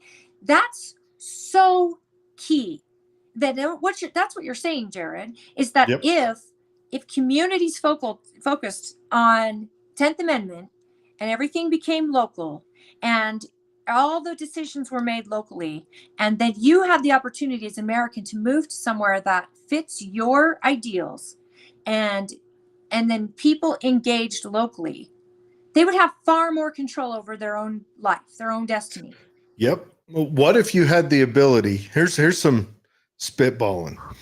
What if you had, I'll bring this other thing up in a second, but what if you had the ability as a community, say the town of Tooele could say to, what is our new power company? It was Rocky Mountain. Now it's something else. Anyways, what if they could say to them, is our grid hardened?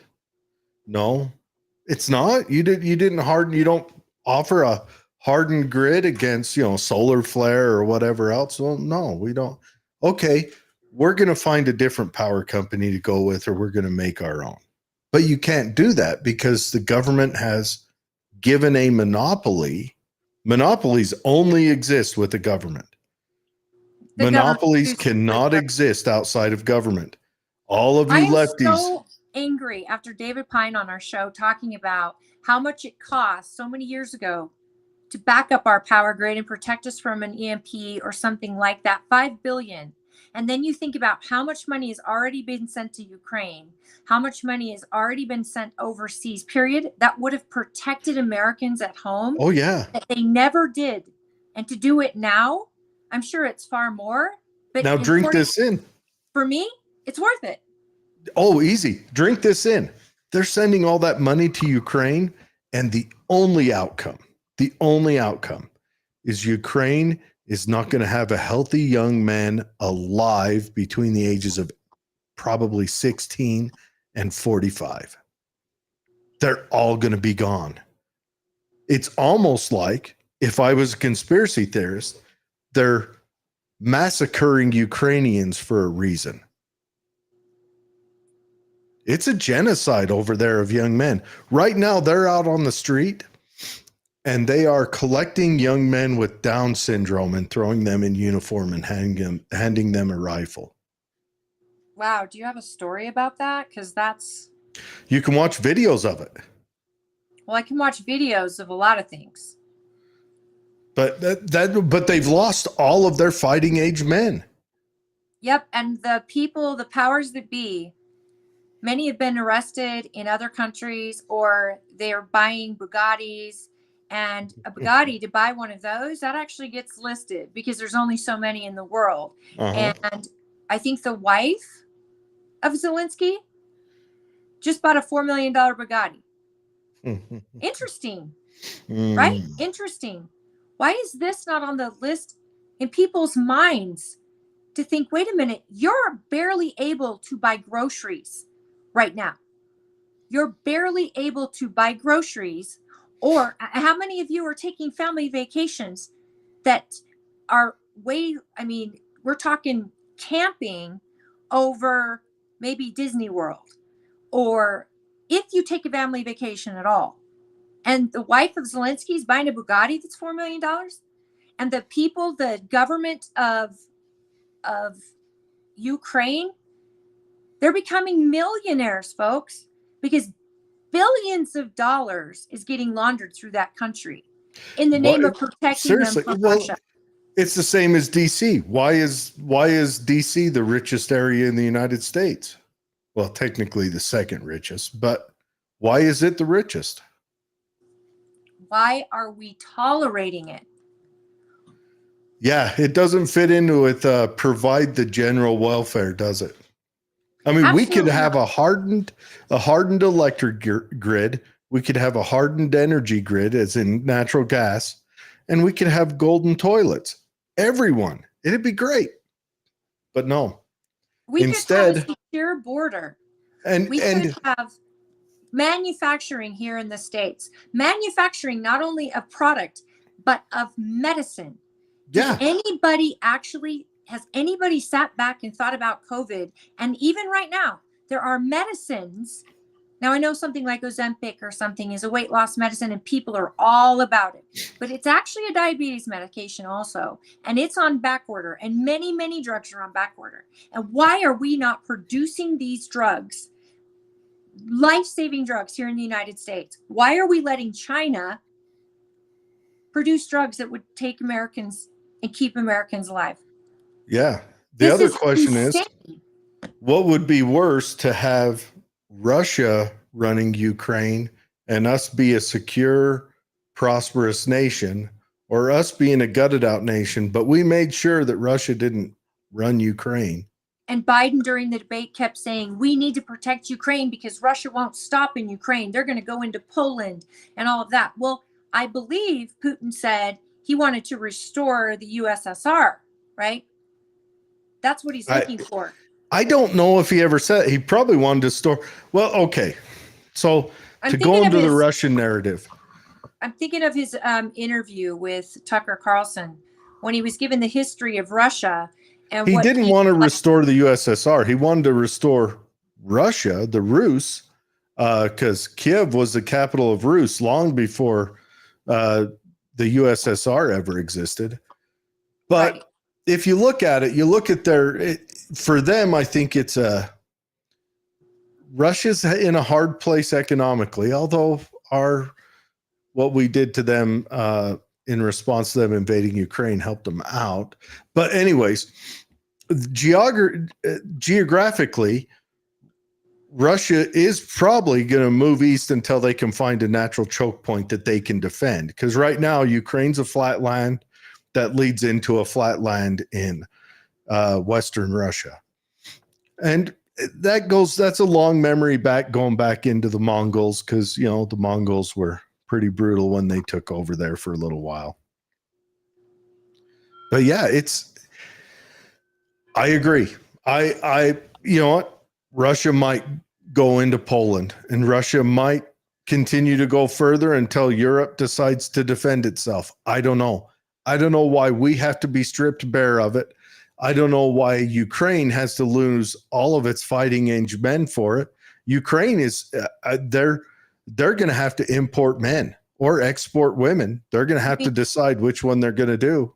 Eventually, they're going to need the United States to send boots on the ground. God the forbid. way we're going right now, why would we not? Why would we let all that money go without trying to win? This is insane. What do we win? That's what I'm saying. World War III is starting, and we are the culprits of it. This administration is the reason. And anybody who doesn't look at like that, why do we have to be in Ukraine? Why? Why are we sending money we don't have there? Well, at least they're talking about drafting women now, because O'Malley says, the destruction of our country is intentional. And Yep. I don't think she's wrong. And what Nope. makes me so sick about it is that it happened under Obama when he was like, America's not so great. We need to change our history, which how do you do that?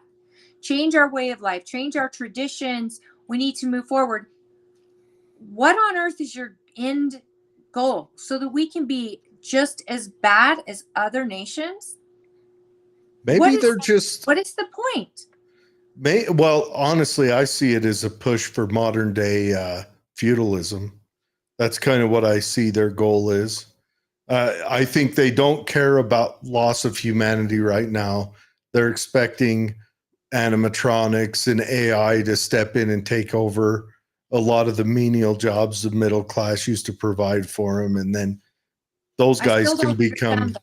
You think Obama foresaw the advancement of AI to a point where, what did he benefit from by that rhetoric back then and those policies back then? What happens when you make the United States a third world country? Our government Let me put it this would way. implode. And how do they not see that to its end? Let me put it this way. I think the AI model that we're seeing right now as just regular Joe Schmoes, I think the government's known about for 20 or 30 years. I think the government's probably been working with something like that for a long time, running tests on it. So Jeff Adamson says Ukraine is not a NATO member. Poland is. We promised years ago not to push for Ukraine to become a member. Now that's exactly what Putin said in his interview with Tucker Carlson. Is we had an agreement. Ukraine would not be a member of NATO. I was given that same agreement. We had a treaty. They went off on that treaty. Biden is pushing for them to be NATO. At the behest of other NATO countries, because who wants to go into Russia and make, all of a sudden we're just flipping the script. And it's like, why? Well, the very president who made that promise that we wouldn't push missiles into former bloc countries, the very president in less than 4 years did just that. Right. So absolutely. That's Biden. Biden no. went from saying we're not going to give them Nope, missiles. that's Clinton. Well, I'm saying this last 4 years, he's done the same thing. Mm-hmm. So, yeah, that's where we're at. Now, do I think Russia's a bad guy? Yeah. I think Putin's a bad guy. But then again, we've got, I would say there's two world leaders that I think I could look up to right now. And that's Bukele and Milei. Oh, that's it. Those are the only two guys I see doing things in their country that's pro their citizens. Bukele with cleaning up the criminals and Milei with cleaning up their economics. The thing is, Jeff says this has gotten too out of hand to where we have one election changes the focus of our nation. But those two people you just mentioned, one election, all their hard work is done. But they are proof that they're leading a society that needs change and wants change on a smaller scale. But they have to be considered extreme on the world stage. And yet it just makes sense. They're making common sense. And common sense right now is considered extreme. Jeff says NATO is why Russia won't go into Poland, Croatia, and other NATO members. And he's right. He's probably right. Or maybe Russia would be willing to. I don't know. I don't think he would. But I think when it comes to, we've been the omnipower for 30 years now, 26 years. And realistically, we were the omnipower prior to that. I don't know if you can, when you're concerned about maintaining being the global powerhouse, I don't think you can work for your populace. There's too much pressure to get your will around the world, which is why I think Bukele and Milei, because they're like little small countries. 100 years ago, Argentina was competing with the U.S. to be the wealth of the Western Hemisphere, but then they went socialist as Iberian Peninsula previous control. Venezuela was amazing. Yeah. But if you were controlled by the Iberian Peninsula through the 1800s, that seems to be the route you take. Something they left a stain there. I don't know what it is. There's been studies into it. Might be because of the way they ran their governorship of it. They didn't allow the populace to mature to where they could run themselves. And maybe this struggle is a sign that the populace is maturing on their own. But, something about that. But I mean, Ecuador and Argentina, because they're small countries that, through 90% of the world population, if you mentioned them, that people go, where is that? They don't know where they are. They can do maneuvers like that, and they can focus in and try to grow like the U.S. did, through the 1800s. The U.S. focused in and made decisions to grow the U.S. and to benefit its citizens, even though there was a lot of corruption then as well. But now we're a world power, so we've got to put our focus and put the wealth of our population towards Ukraine or towards the Middle East or towards some weird backwater in Africa, and it's catching up with us. And no empire lasts. Taught us. Look at the debt we're in. We can never get out of that. We can get out of it, but and survive. My question is, how do we get out of it and survive? And do you have any comments coming in on YouTube? Comments? No, not when I look at it on this. I will go over there and check personally. Because I'm watching the Facebook group, and I really, really appreciate you guys and your comments. Remember, subscribe and hit notifications so that as we pop in over the course of convention week, that we can actually jump on, and you'll know we're jumping on, and then you can participate if possible. I think that the problem we have in this nation is bigger than just, hey, we need local government.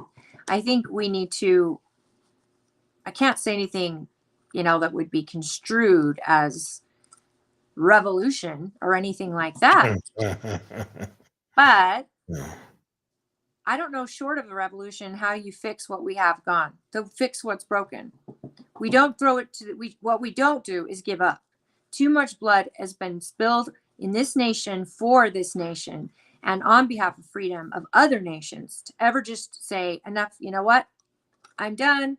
Let it, whatever happens, happen.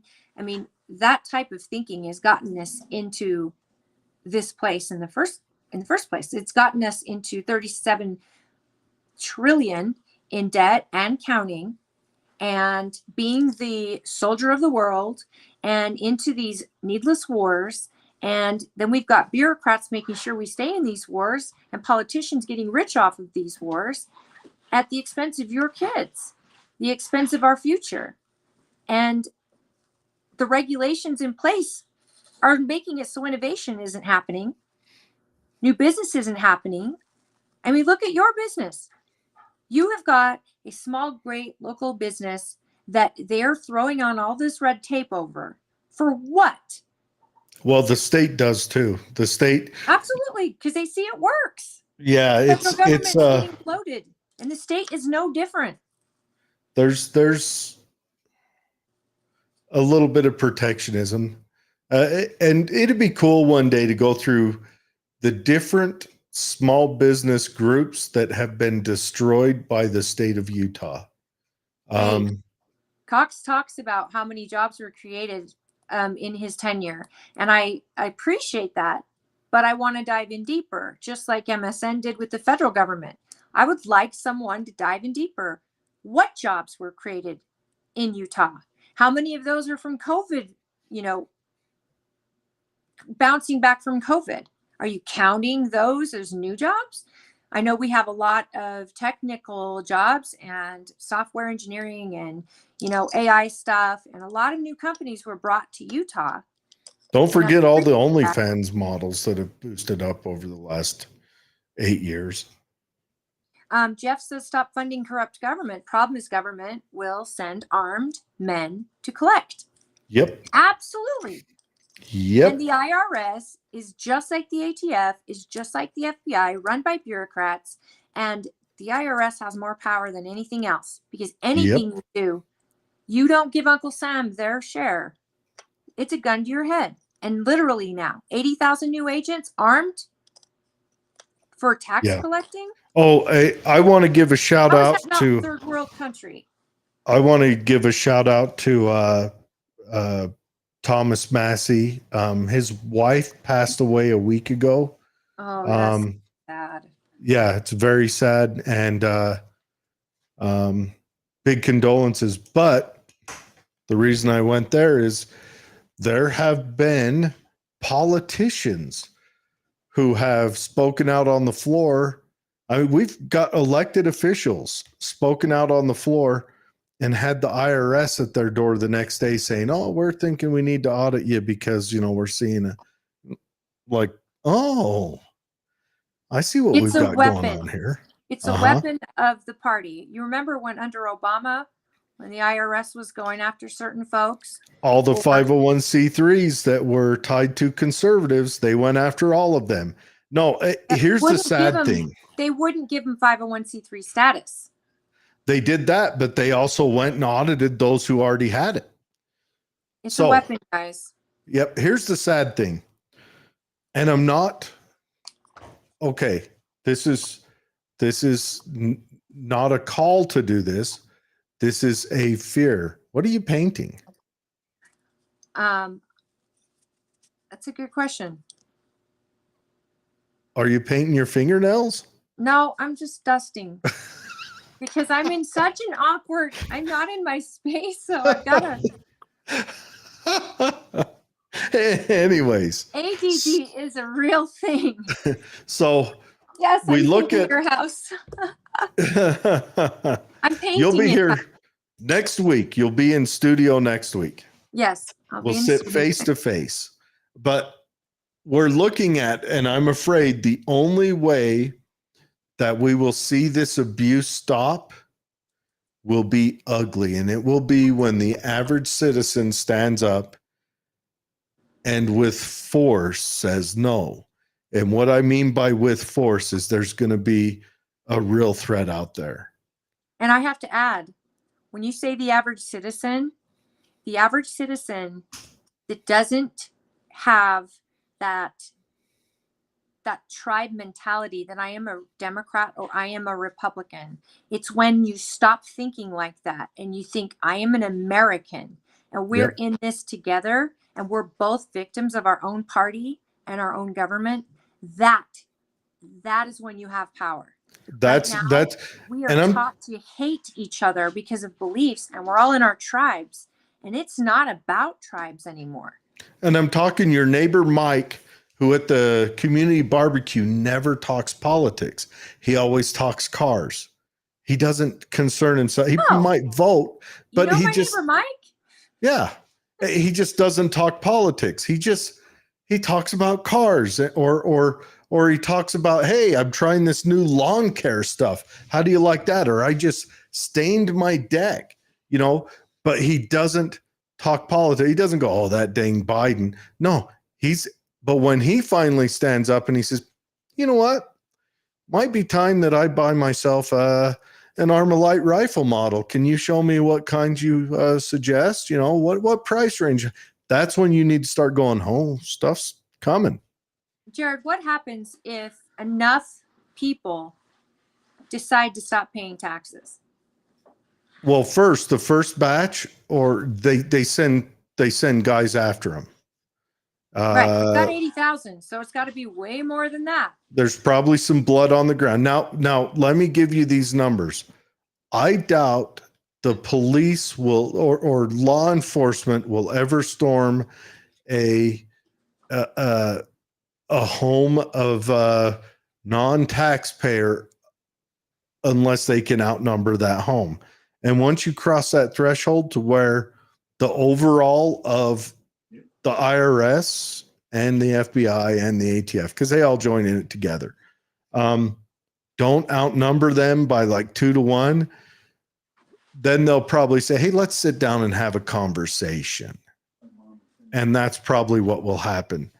Worst case scenario is battle lines are drawn and it'll rip every state apart. Every city will be poised against every urban area. It'll get ugly.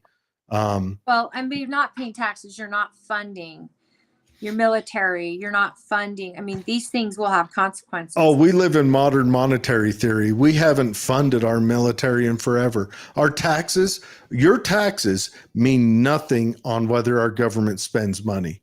Means Well, that's true. nothing. And it Just hasn't like meant taking credit anything. Point. It hasn't meant anything for the last 24 years. Hasn't meant a thing. And probably didn't mean a thing before that, but it was nice to pretend. Guys, we have to stop thinking Republican and Democrat. We have to start thinking American. And that goes for the immigrants that have come here and who have seeked out their option to become citizens and have valued what it means to be a citizen. All of us have to be us as one, because right now the government has us separated by design. These policies, the people that have fallen in, and I'm no different.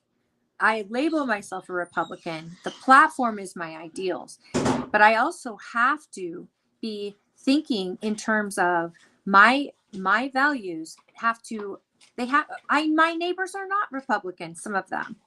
I still love them. I still work with them. I still want them to be happy.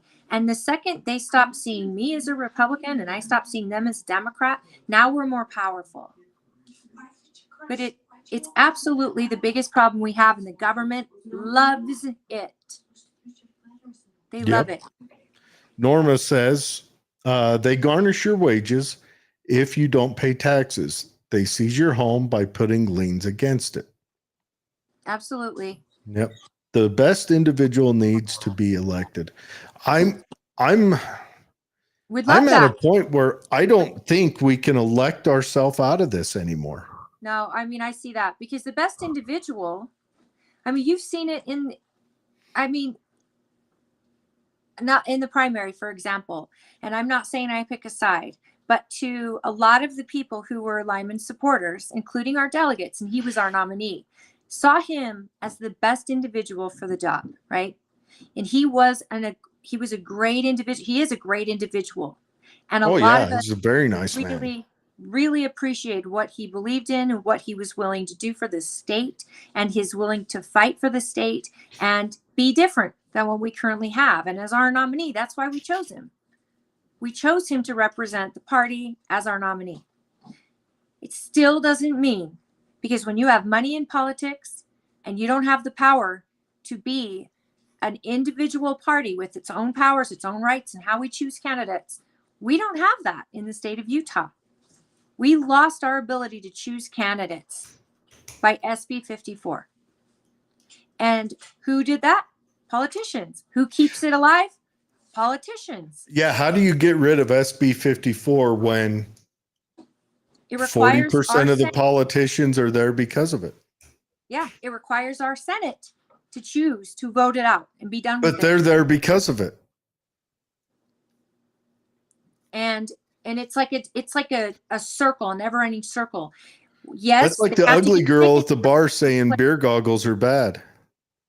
The circle is that they say, yes, I need signatures because that's how the game is played now. And for me to win the game, I've got to play it their way. But if I go through just the delegates and I'm trying to do both here, at the end of the day, it's about money. who can fund those signatures, but just by funding the signatures gives me an automatic place on the ballot. The best man will not, or women will not win. The best individual could very well not win because they don't have the funding and backing. And we're complicit because voters aren't going out to bat for them. They're just not. Or Did the Catholic not taking Church the time to get to know the candidates like those delegates did, to get to know that, to us, Lyman was the right person. He's our nominee. Did the Catholic People- Church have the right idea when they made it a sacrifice to become a leader in the church? Like, what if we had it written that if you want to be a part of the political class, you're going to live a very humble lifestyle and a life of servitude? Norma, Like- if you write them in, you have to get everybody. Well, no, to do it. what I mean is, Stuff. what I mean by that is because how often do people seek political office to gain wealth? And what if we had it written in there that if you want to be a part of the political class, you're going to live in, I think of that book, what is it, Divergent or whatever, where politics was a class, but that led me, the Catholic Church, when they took away the ability for their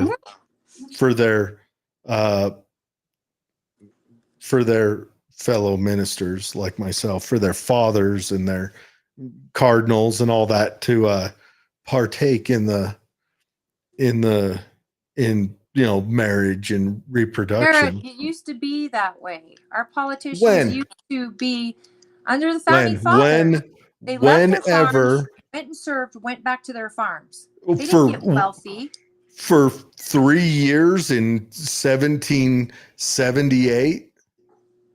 But they didn't live in DC. That didn't happen until way later, where people were like, I gotta Not live. way later. No, that happened right out the gate.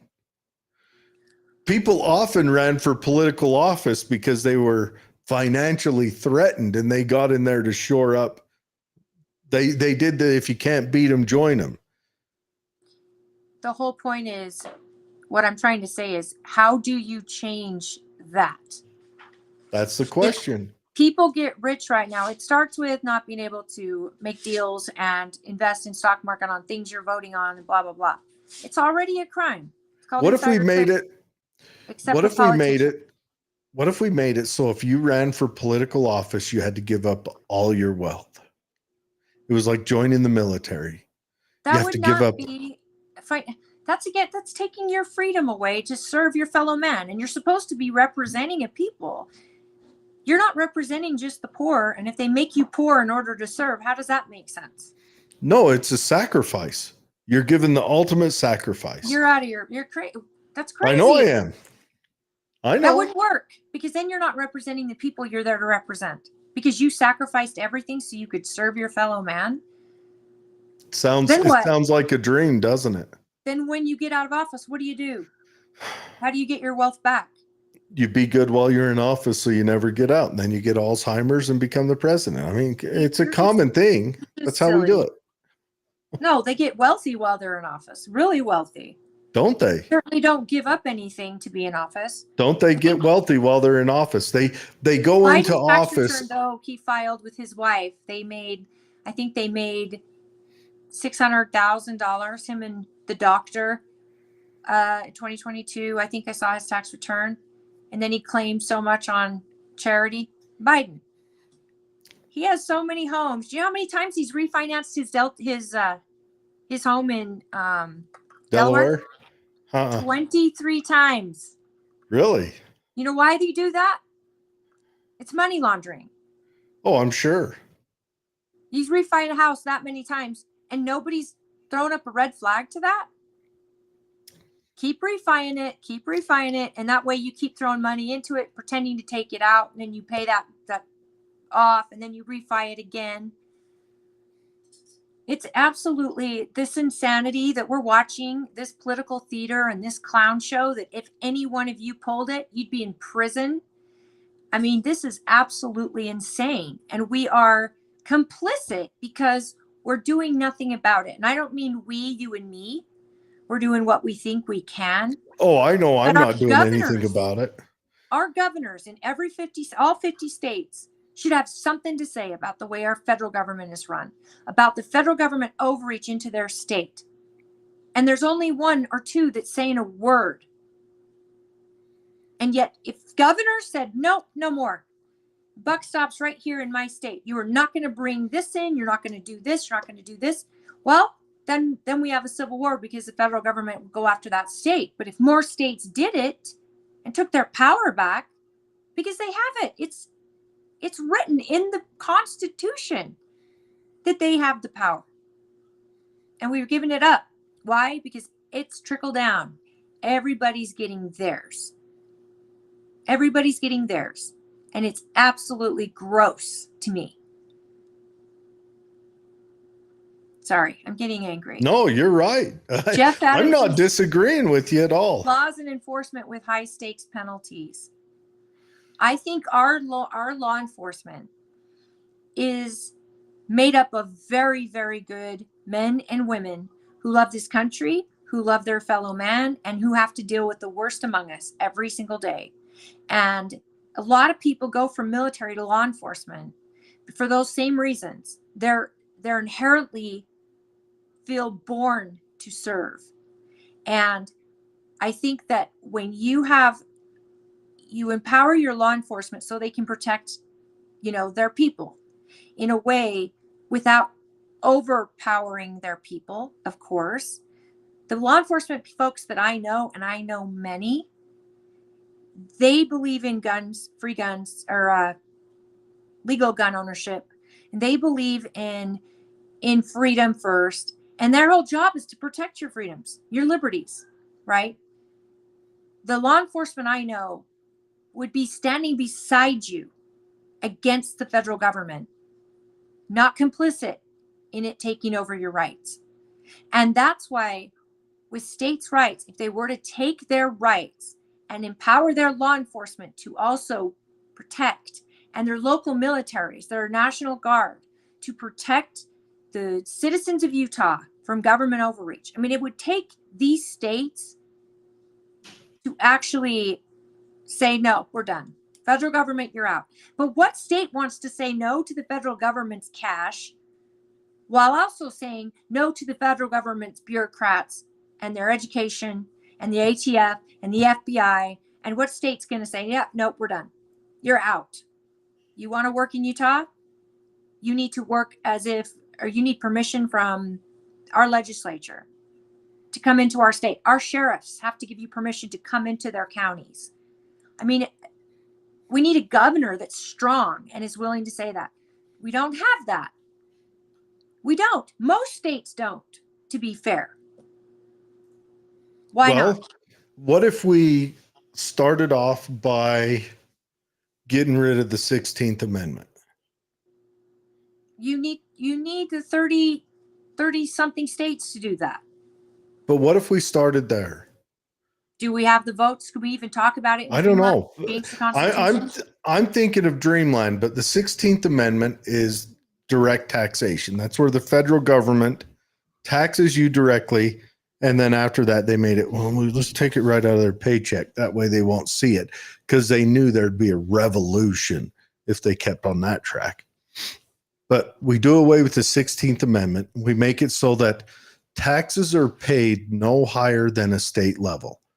We start there because they had to write an amendment to bring this forth on us. And states allowed it because to have a constitutional convention, you need a large amount of states engaged and involved in voting. And the states allowed it because, like I said, they're all getting theirs. Did the states allow it, or was it? You have I need to look into it more. To change a constitution, you have to have a supermajority of states to do that. Yeah, but they did the Federal Reserve Act on December on a Christmas break.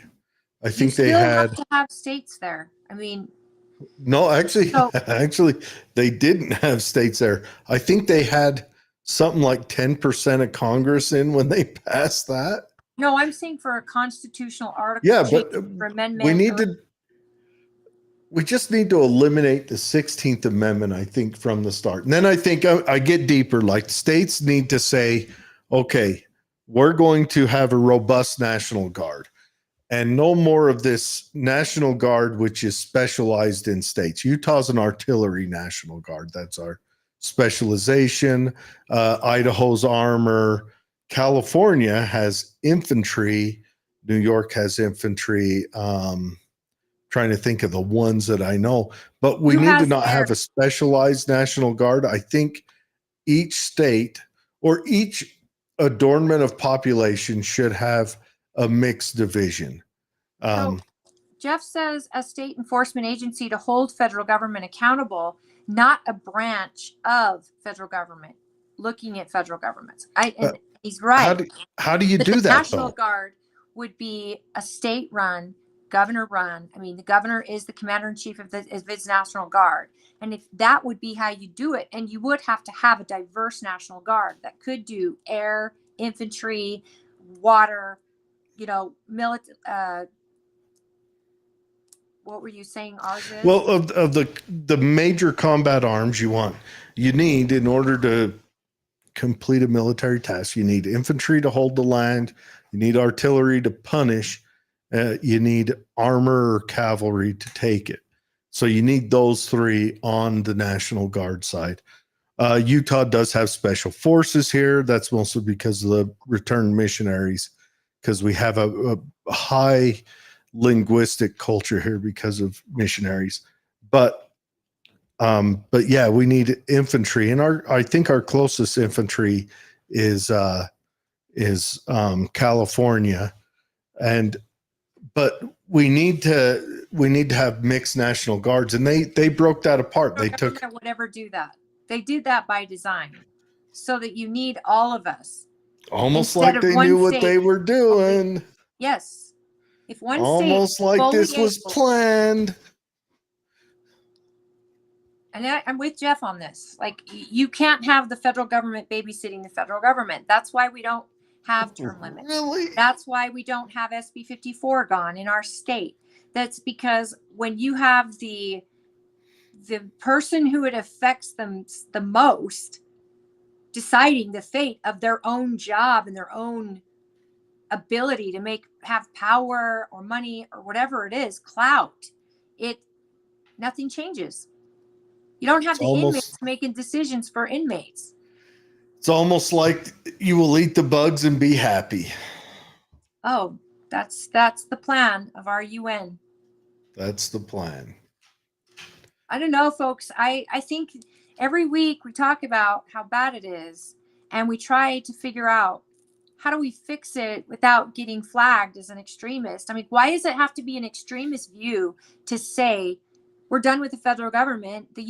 Our own state should take care of itself, and we may have to sacrifice.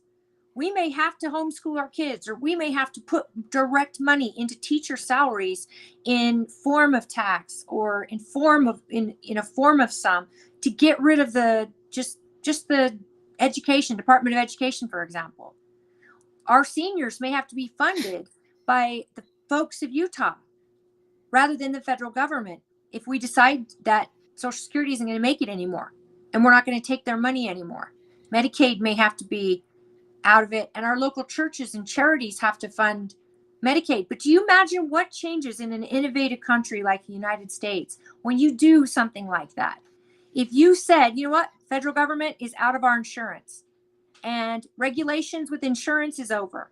Now health insurance can advertise nationwide to get the best rate like they do for life and medical or auto.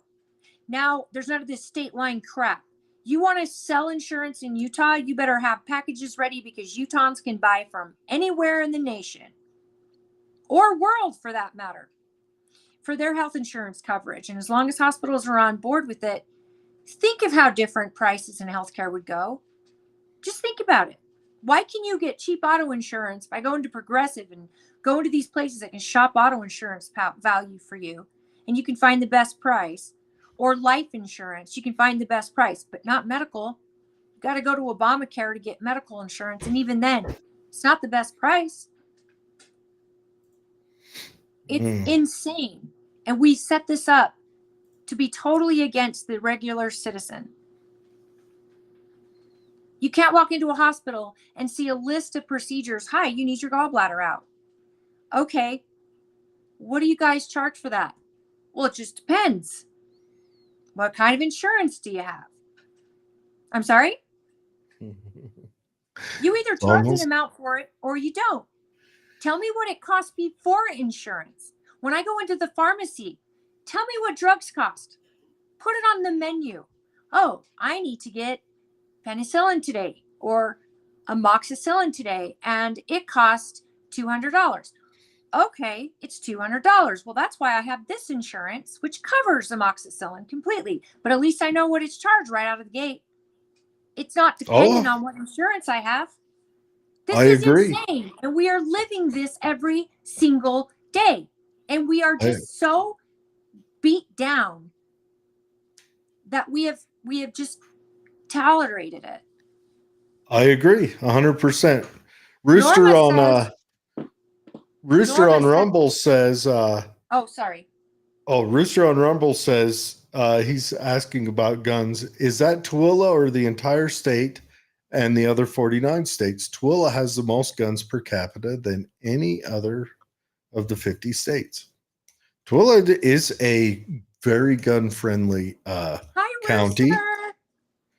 Love you. I wouldn't know about that. I am not a part of that culture. I had a boating accident. I have a fine slingshot.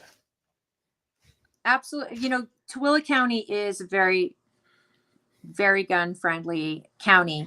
And luckily we have a sheriff who absolutely believes in the rights of the citizens to be armed, as do the deputies of that department. And I'll say our local mayors believe in that.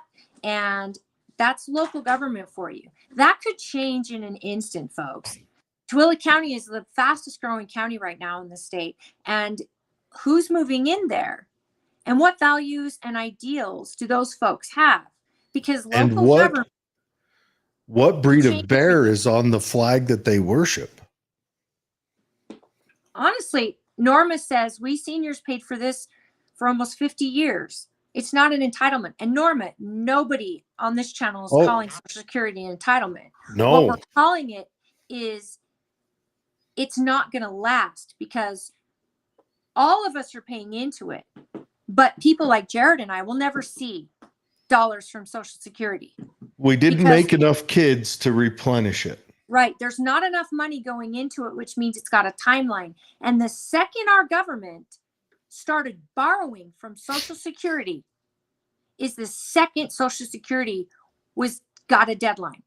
It had an end day, because the government, this would be something all of us could participate in and make, benefit from in the future. It's a savings account that was a gun to your head that you had to pay into. And at the end of the day, it would have been self-sufficient when it was first started. And they started borrowing against it. If they never did that, it could have been making money and profiting. If you would have been able to take that money as an 18-year-old or 15-year-old when you started your job, you would have had millions, and they know that. The government started borrowing against it, and the second they did, it became a dead duck. It will not last. Actually, the second the baby boomers didn't replenish themselves, it became a dead duck. They knew it was going to be a big problem. They knew it was, because it had a plan. It had a plan that you would have a certain amount of attrition that would leave a gap that would make up. And so it had a plan. It had a scientific mathematical plan that they had figured out, that there'd be this much excess over every year. And the boomers didn't replace themselves at the levels they should have. And then they replaced themselves with the Gen Xers, which we didn't replace ourselves either. And, and so on and so forth. And then you got the invention of the internet and pornography at every teenage boy's fingertips. This is even more than that, though. The Social Security plan was whoever pays into it will have it when they retire. And that even if they hadn't have put it in the general fund, and if you paid into it, you were giving it, regardless if you had a kid, you was accounted for. That the government owed you back that money at retirement. Yeah, The but fact is, let's the look money at was gone. So it's the let's look government at this. who put us in So jeopardy, not us not replacing ourselves. It would have been, the money no, would no, have it been would have there still been in regardless. jeopardy. Let's look at this. So my father paid into it, started paying into it in 73. He started paying into it in 73 when the minimum wage was probably, I don't know, like 3 seashells or a polished rock. I don't know what the minimum wage was then. Probably, I think he made 25 cents an hour at a gas station when he was in high school. So he's paying that amount in, and then we inflate past that. We inflate past that to where the value of $1 in 73 is less than a dime now.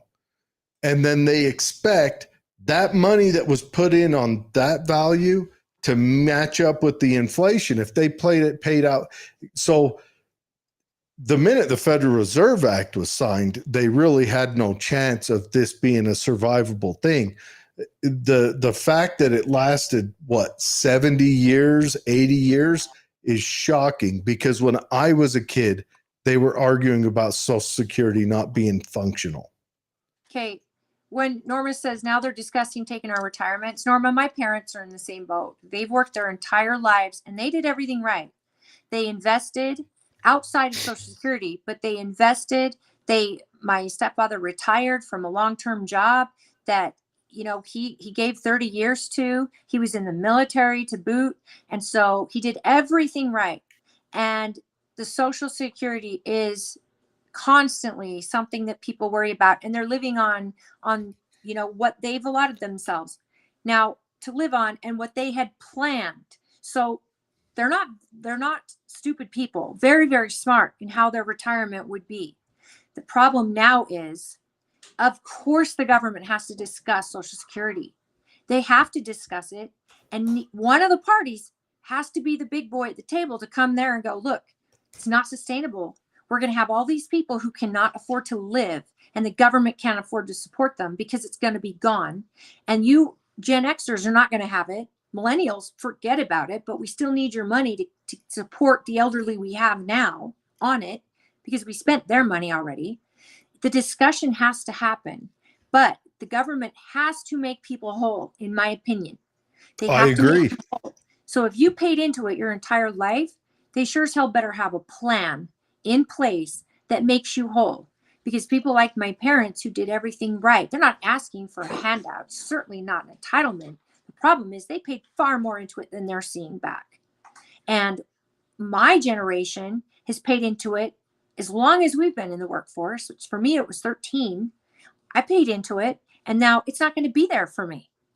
So when do we have the discussion? When I'm 70 and I can't support myself or keep a job? Like, this is the problem. The conversation has to happen, and no retiree wants to have it because they're dependent on it by design, mind you. Government designed it this way. Had you been able to invest your own money or been taught at a young age how to invest that money wisely, because they don't teach us that in school, to say, quit paying Social Security, start investing into your own investment account now. I mean, I'm telling my kids that, but I didn't learn that at a young age. That all of this could have, your outcome would be totally different, but the conversation has to happen, and our generation is going to be the one that'll probably have to be made whole, and then start over with either the millennials or the Gen Z, to where they need a new system. But eventually, we're all going to lose our retirement because the federal government is broke and they misused your funds, all of our funds. That libertarian candidate in 2020, she had a plan. I quite liked it. Was to sell off government lands and buildings, sell them off, close departments, sell them off, streamline the government, use the money from selling it off to make everyone whole on Social Security, have age limits. Obviously, if you're already retired, we just finish with the current program. If you're close to retirement, we start doing a graduated average on how much you paid in, and then you get to take that money and invest it if you want, or live high on the hog right now if you want, whatever. I don't know, but you're 100% right. It was mishandled from the start. It was a bad plan from the start, mishandled on top of that. You don't want to know the biggest crap that I think regarding Social Security, especially in Utah, is they tax it. How stupid is that? Norma says now they tax us on it if we put anything else away. You're getting taxed if you do it the right way. And then when you do get your Social Security, they tax that tax. Are you serious right now? Who's getting that tax dollar? Why? We're going to take the money that you've already earned and put away, that was put away for you, supposedly, from the time you started working, but we're going to tax it like it's income. Your own money that you've already paid taxes on, mind you. And we're going to tax it like it's income so that we can pay for other people to have Social Security. And we're also letting people who aren't even citizens get benefit of this. This is insane. You guys, we're living in a clown world.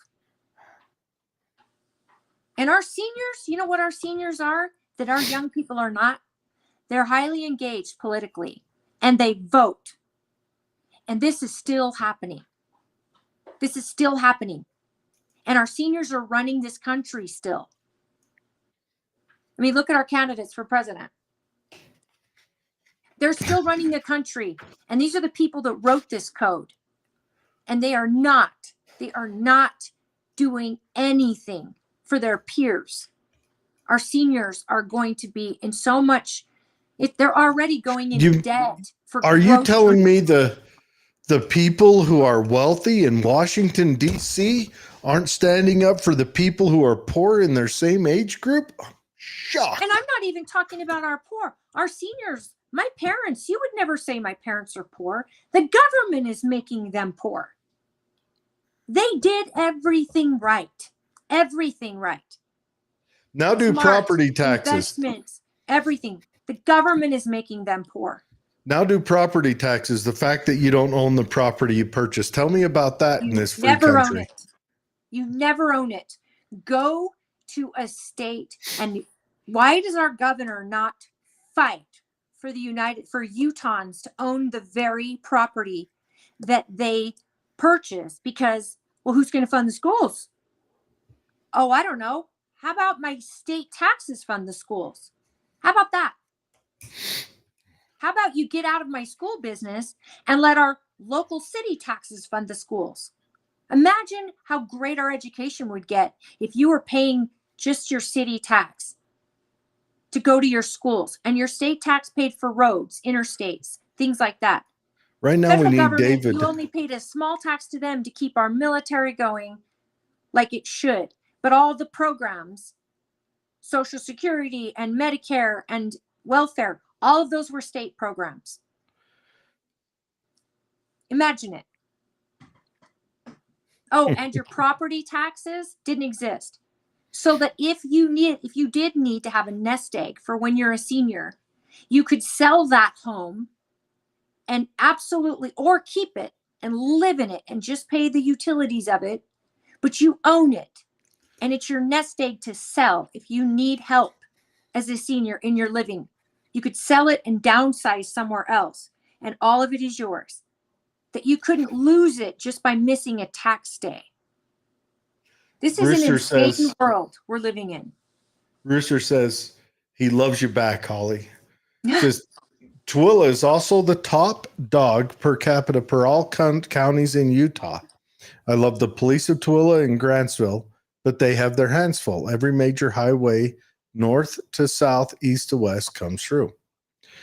And then he says, my mom paid into Social Security for her entire life. She died at 65. Where did her money go? That was a part of that mathematical equation they did in, what was it, 41 when they established Social Security? I think 41, or I don't know. I have to look it up again. And life expectancy was it like 65?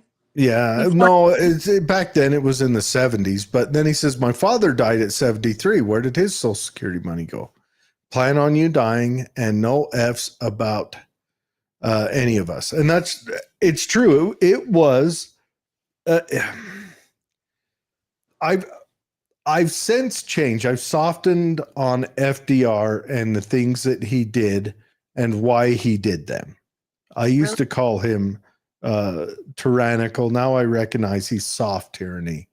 And there was a couple, I mean, don't ever say in front of an old person, an aged person, like my grandma, that FDR ruined this country, because she gets mad. But we were kind of in a crisis at the time.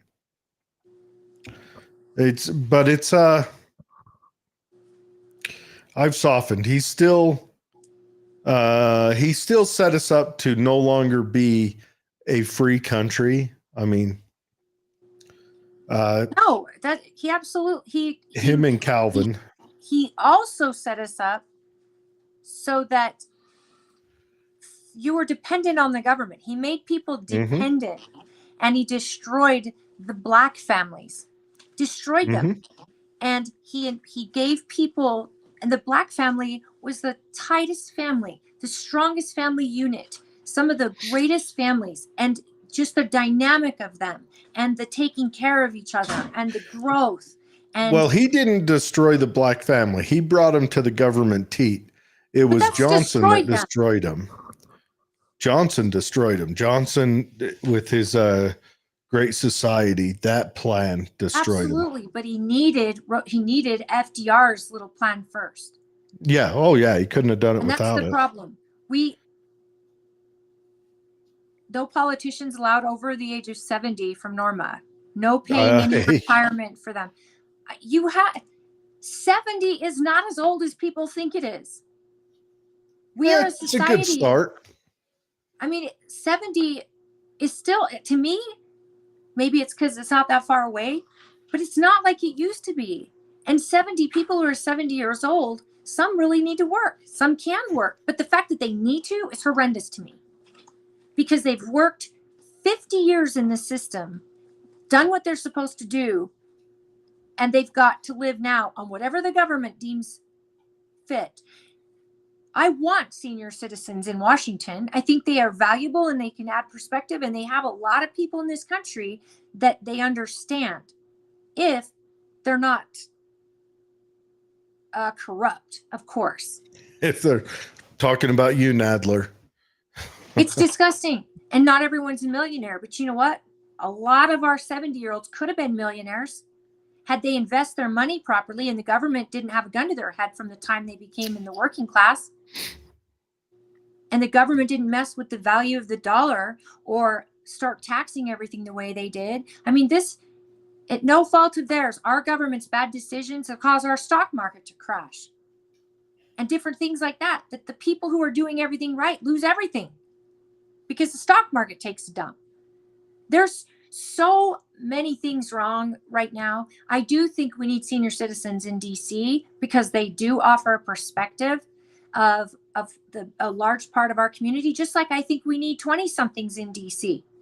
I think all of us need to have representation there. But I think our best bet as Americans is to get as local as possible. Take our future out of DC and put it into our local governments.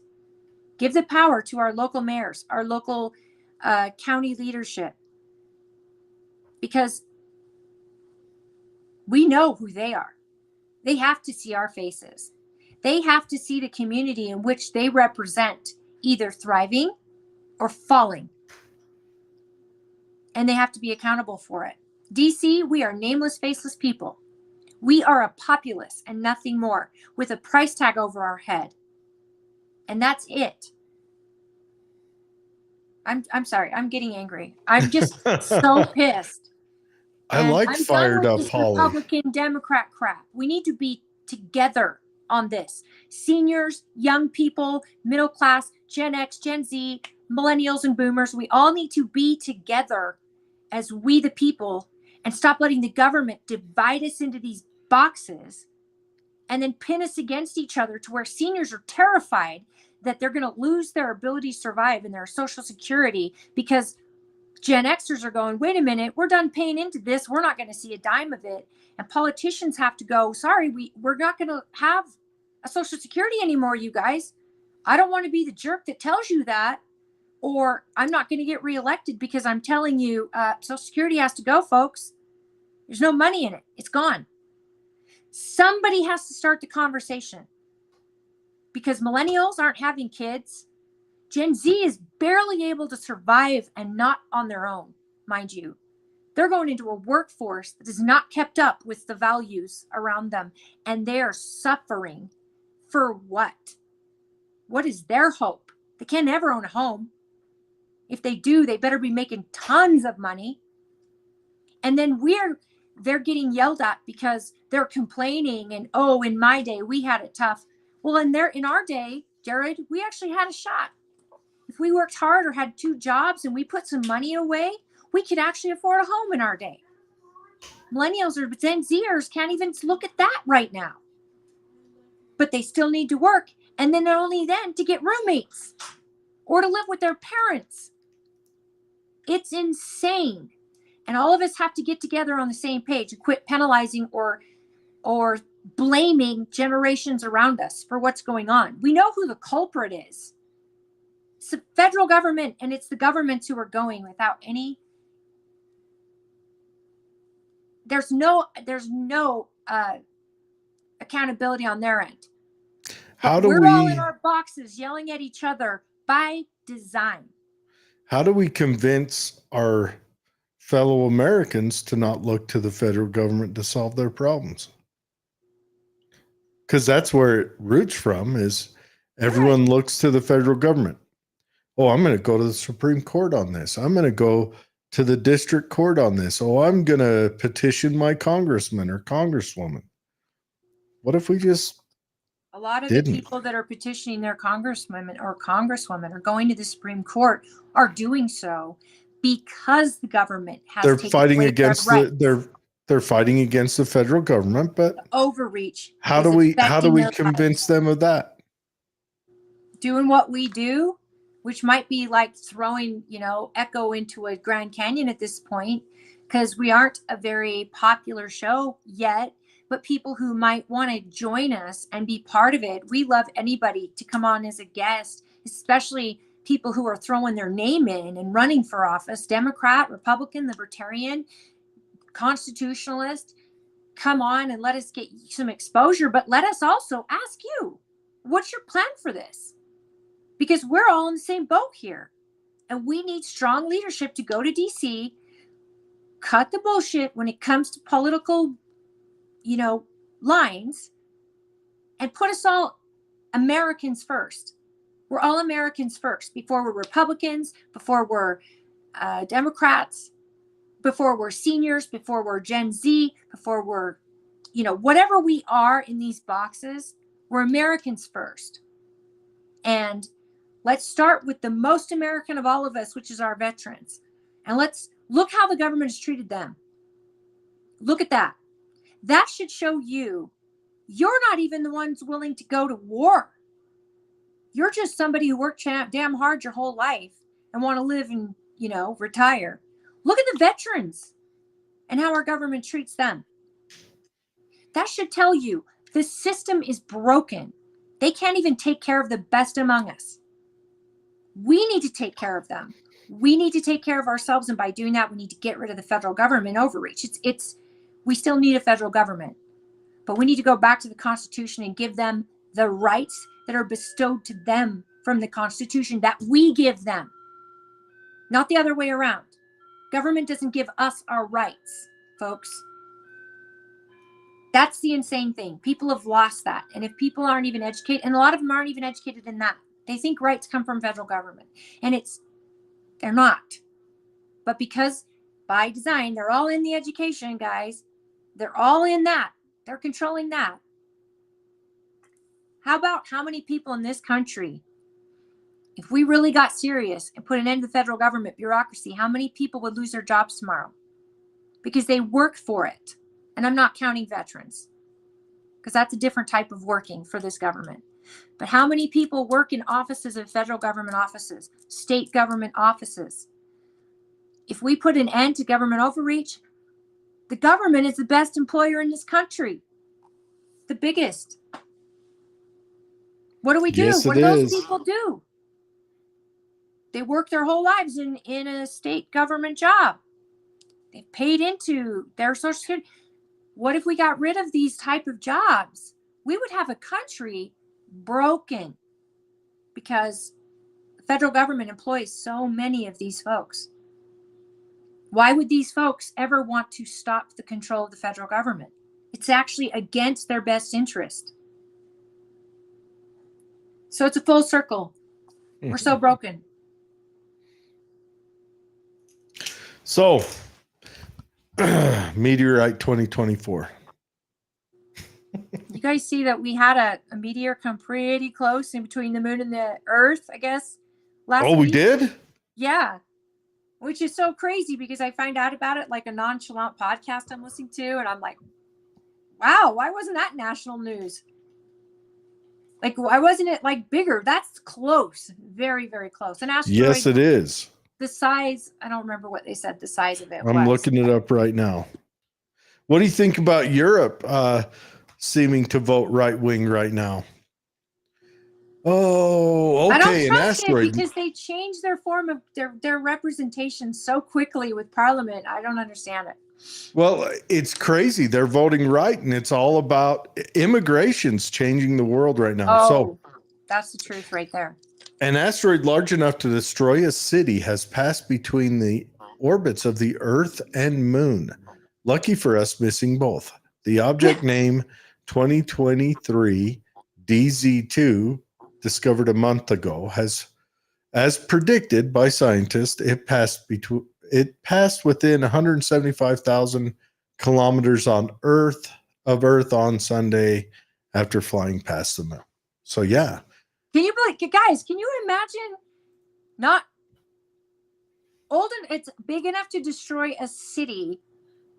And you found out about it in some off conversation we're having on a podcast. And they've known about it and predicted it. But you've seen Armageddon. They don't want to tell the public because the public would panic. What was that? What was that big song? I don't want to close my eyes. Yeah, it's from Armageddon. Yeah. Tyler. Yeah. It's funny how those songs are. So Norma, I'm just going to keep going with Norma really fast. No paying any retirement for the politicians. Only one assistant per congressman, one receptionist for every 5.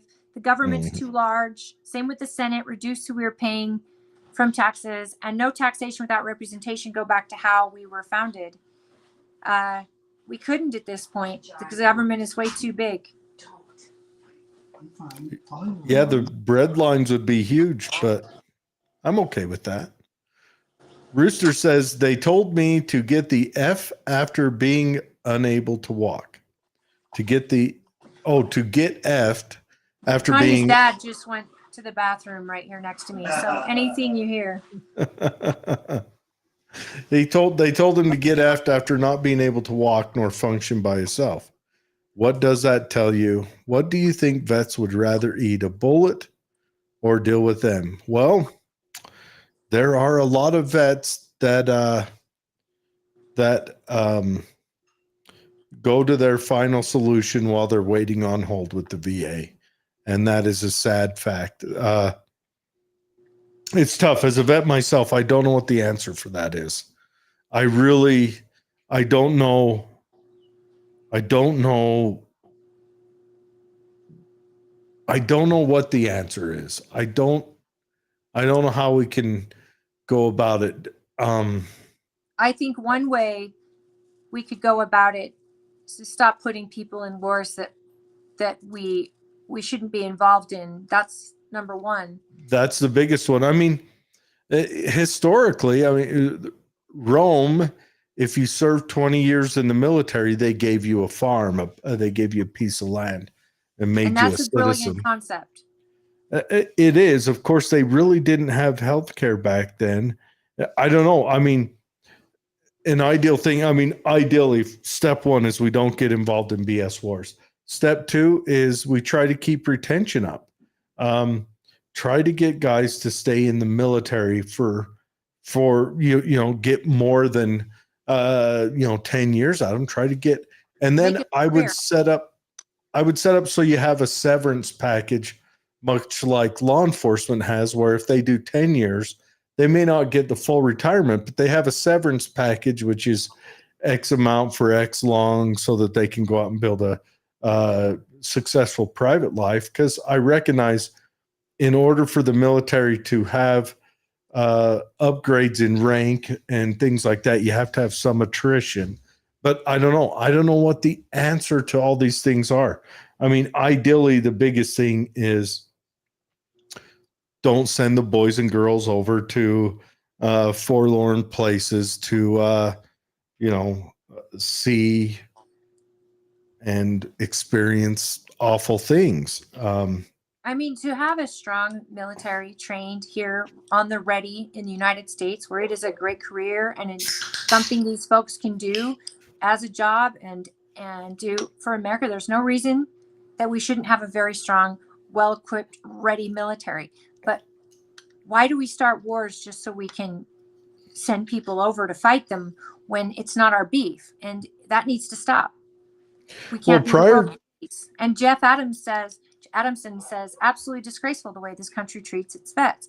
And we've gotten better. Jeff, remember Vietnam? Those vets were treated horrendously. And at least our citizens are treating our vets better, but our government is not doing for vets what it's promised. And that's disgraceful to me. Well, remember the bonus army. The military's always been a complicated one. We're not supposed to have a large standing army according to the Constitution. And I don't remember when they had a convention to add that amendment in that we would have a large standing army, but everyone takes it for granted that we're supposed to. I mean, we have to have one, but we never had one before. I think our army going into World War II was 16,000 people, but we had a National Guard and militia type stuff. And then you would draft people in for the problem you needed, and then they go back home. It's just World War II broke us. We kept it. We built a big army, and then we kept it. And then, there was the Korean War, which shadiness and creepiness went into that. But, that bolstered it.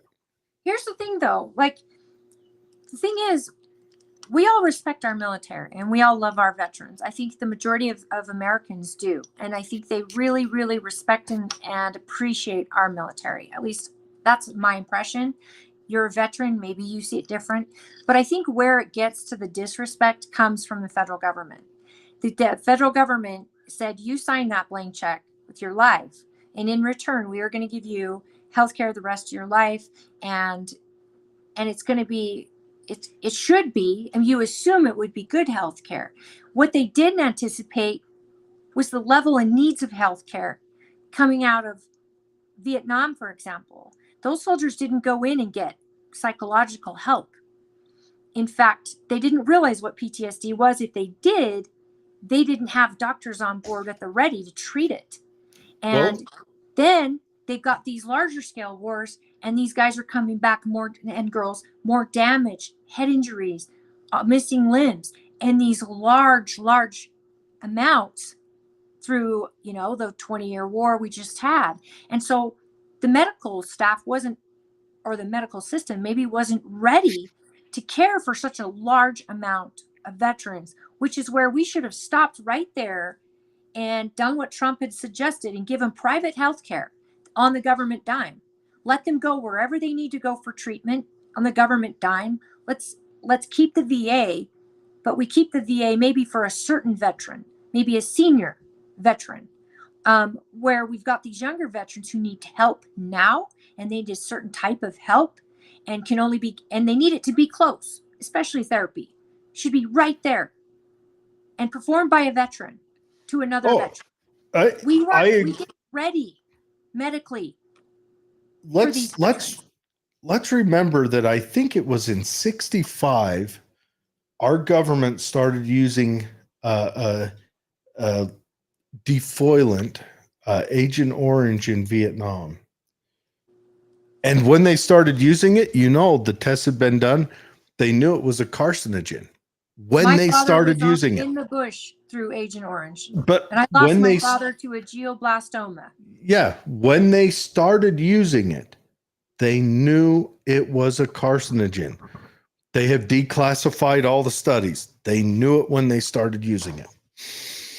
When I'm shooting off the hip on the date, but I think if I remember correctly, in 1999 or 2000 was when they finally cleared payments and treatment for people who suffered from Agent Orange. That's how your government cares about its vets. Oh, how about the downwinders? Yeah. Oh, they The still downwinders. haven't. And Yeah. it's just, I mean, they started years ago, but now they're opening up more branches of it because even Twilla County was part of the downwinders. Those bombs going off in our depot, they knew were hazardous. Yep.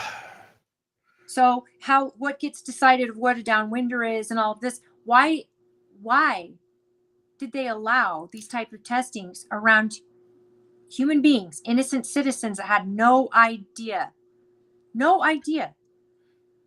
The But Army they had did. a lot of sayings when I was in, you've heard all the ones, snafu and foo bar and all that. But there was one saying that really, the saying was dogs and soldiers stay off the grass. And that has a deep, deep meaning. And that means soldiers and dogs, you have the same value and don't get on our lawn. I don't know what that means. I've never heard that saying before. Yeah. So it just means you stay off the grass. Don't get on the lawn. Don't, you're a dog. So Jeff says, wouldn't be as many vets in need if the military in wars were allowed to fight and win instead of politics prolonging it, rules to restrict winning, go in, kick ass, win, go home. And that's true. You tie the arms of killers that you've trained, you tie their hands and say, we're not going to teach. We don't want you doing what we trained you to do. We want you to not only just shoot if they shoot you first, but then we want you to rebuild. So now you're in a twofer type of mission. One, you got to be kind to the people you're killing. And two, you got to rebuild their communities afterwards. This is insane. What if Congress had to declare Army should war? Go in, kill, come out. What if Bring Congress as many had to home with you. What if Congress had to declare war? Just that simple right there. There'd still be a lot of damage, but we wouldn't, without Congress having to declare our troops going anywhere, we wouldn't have been in Vietnam, wouldn't have been in Korea, Panama, Grenada, Honduras, Iraq twice, Kosovo, Somalia. I thought the Constitution did say that only Congress can declare war. It does? And then our presidents did Really? what they And did. then Congress voted in the War Powers Act. You guys, you see what we're doing? And these are our kids. These are our dads, our sisters, our brothers, our children. And I think this is what makes me think about Ukraine. Like you said, right now it's like a legal genocide happening to a whole generation of kids in Ukraine to die. For what? For what? Did we win in Vietnam? How many of those young people, mostly male drafted men, how many of them came home without issues? I bet PTSD wasn't even named yet. And then how many of them came home and were spit on and accused of being baby killers? I mean, my stepfather and my father were veterans. My father was in the bush in the Army.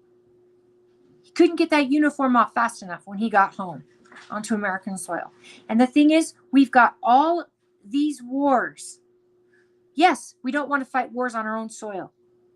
But how about let's just be prepared to be and make sure that we're not going and finding wars for our young people. So we lose a generation of young people.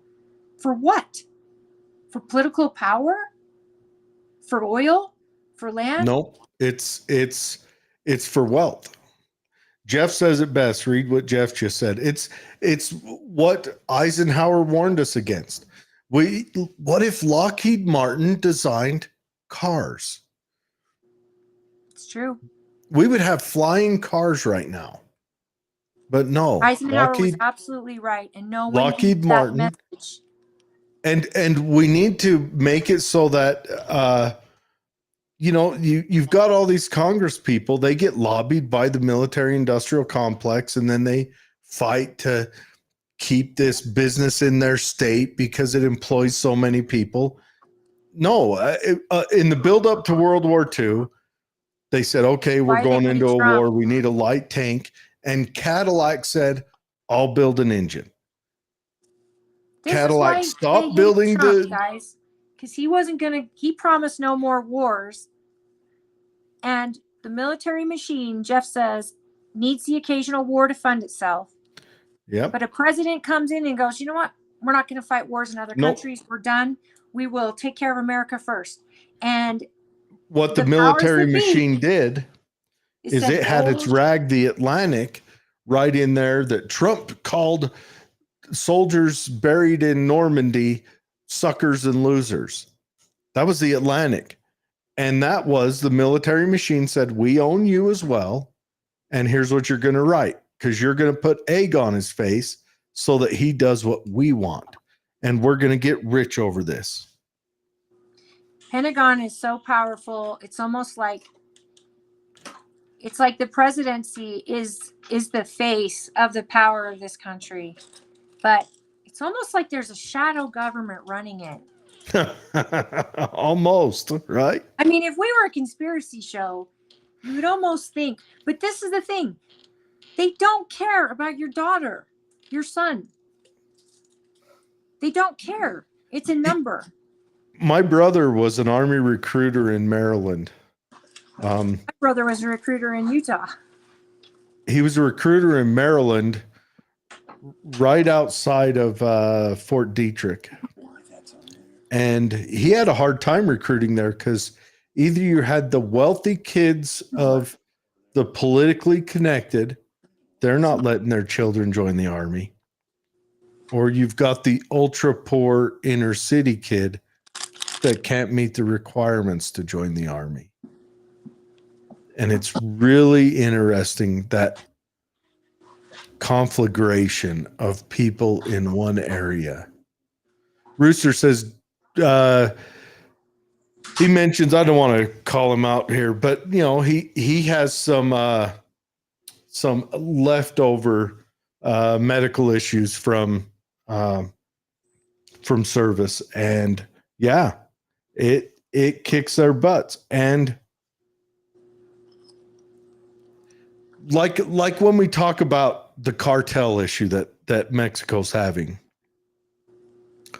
the cartel issue is propped up by the United States, by our war on drugs and how we perform it.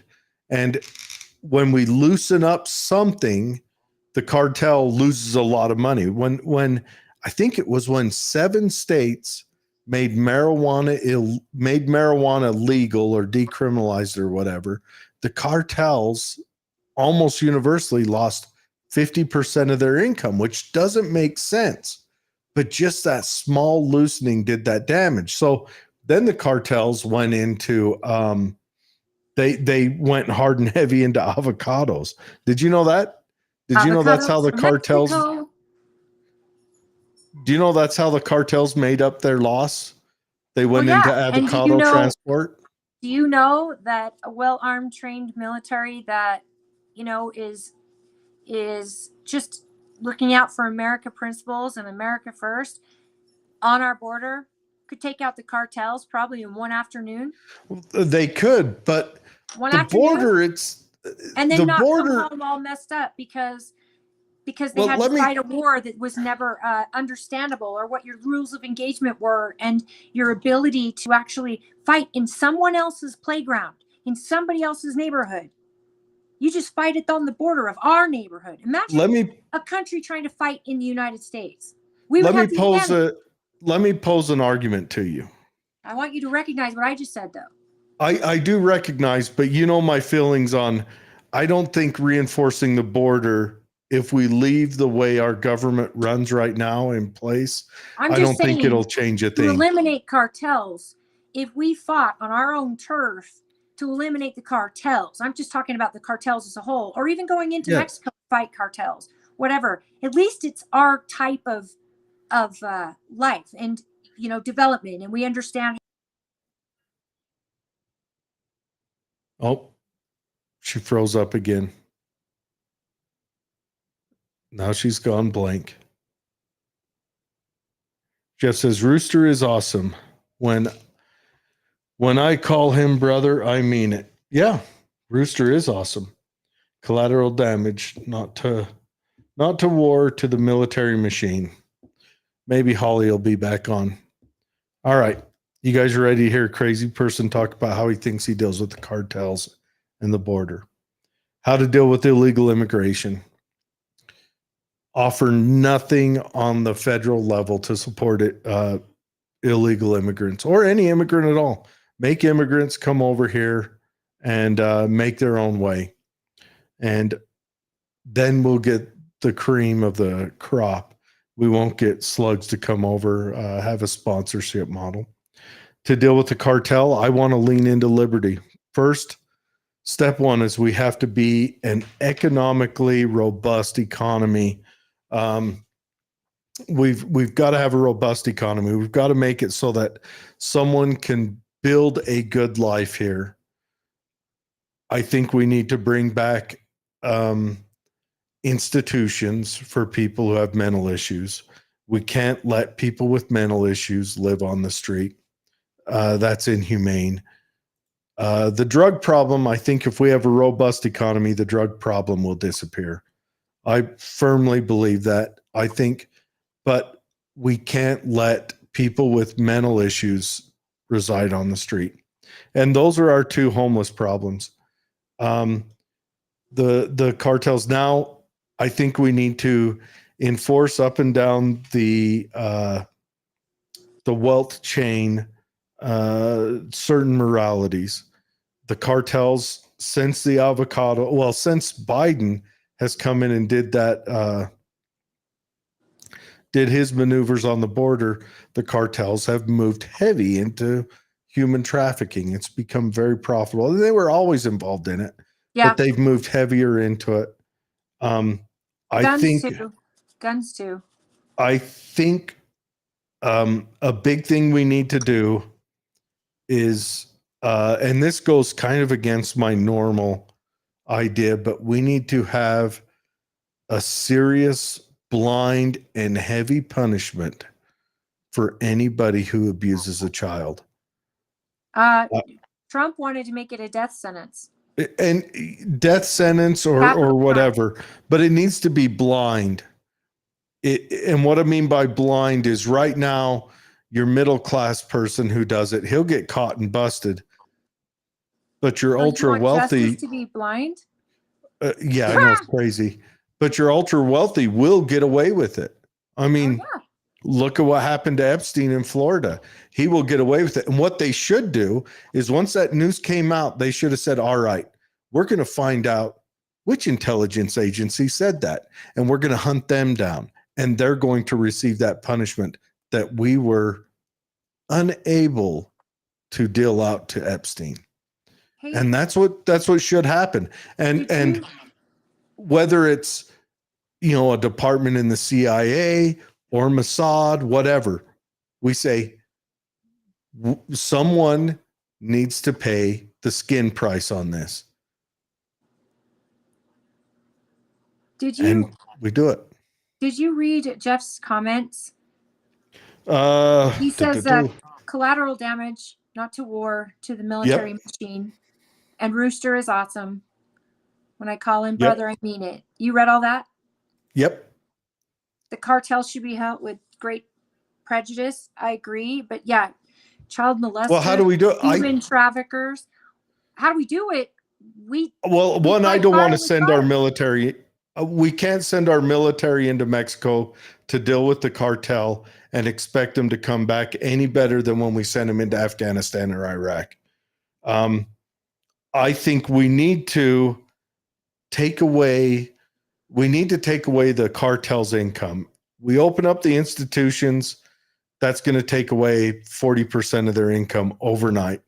And then Well, we they have a think human robust trafficking- economy so people aren't suffering with despair. And that takes away another 40%. And then after that, all we got is movie stars and finance guys. But you can't stop the corruption in the Mexican politics from America. Well, I'm going But to what tell you right can now. do is you make, Here's how it works. hold on.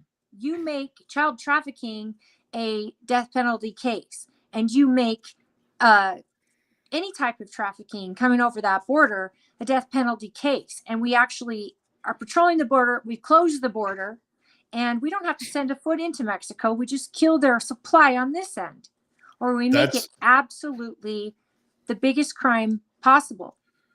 That I agree. And then you'll see the cartel, they'll move into more avocados or whatever else Mexico sells. And then their kids will be presidents, just like JFK was. His dad was a whiskey runner. That's how they got wealthy during Prohibition. But that's Mexico's problem.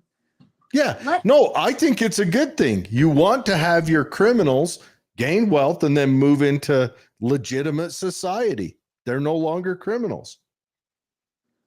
I think they are criminals. They just are a different type of criminal at that point.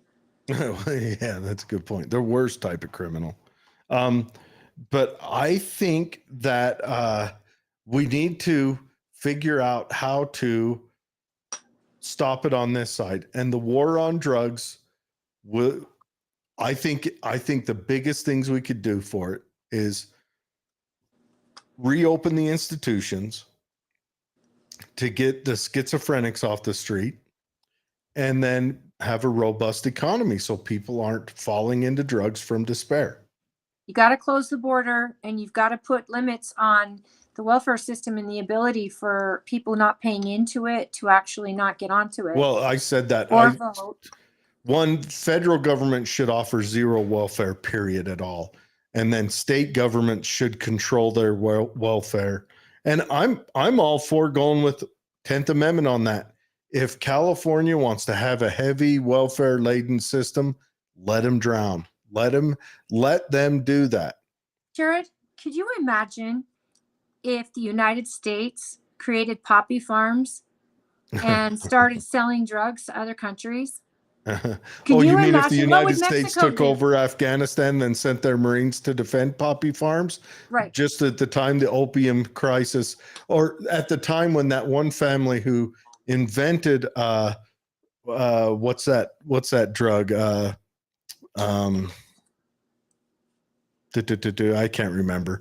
But at the time when that family invents, or after they invented it, but started publicizing and pushing it hard. But our Marines are over there. I remember the news interviewing that one Marine. And they said, "What are you doing in Afghanistan?" He says, "I'm defending an opium field." And he's standing there in the field. I couldn't imagine our government doing that.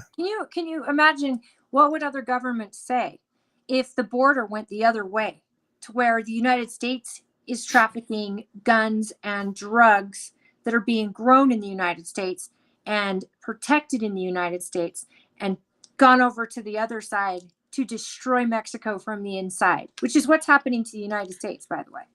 We're putting fentanyl into their country and destroying their country. Can you imagine? I saw a study. Do you know there's more U.S. citizens moving to Mexico than Mexican citizens moving to the U.S.? Well, it makes sense. I mean, Mexico's just a way station for other countries coming here.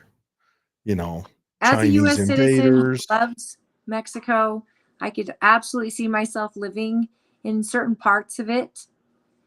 But for the fact that the corruption in that country is so terrible, and the fear for cartels and there's no government. It's like the Wild West there. How many candidates got murdered during this latest Mexican presidential It was in election? the 20s. It was in the 20s. I think it was 27 or 37.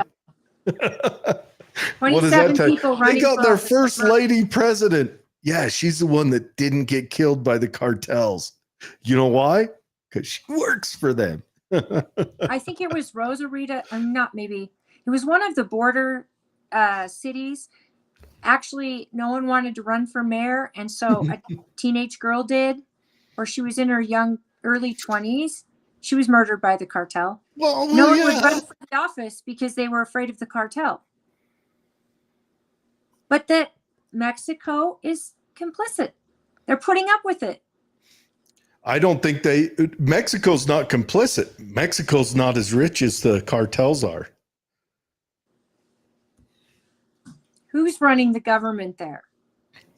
If they wanted to fix it, they could fix it. Cartels are running the government there. Have you ever heard of the town of what's the town? God, why don't I remember the name of the town? There's a town in central western Mexico that kicked the government out and kicked the cartels out, and it's the only place that doesn't have either. And they ignored the gun laws down there. I've never heard of that. What's the name of the town? I'm looking it up right now. How do they kick the cartels out? Like they would need to have a standing army there. Yeah, I think they imported illegal guns. Oh, Fast and Furious guns? Maybe. Though Fast and Furious guns went to one cartel that we liked so they could fight against another cartel. I know they like to say it was so we could track guns and see where cartels were doing stuff. No, they went to one cartel that we liked. We're doing the exact same crap with cartels as we do with certain nations, and it's absolutely absurd. Our government has one playbook that they work from, and all.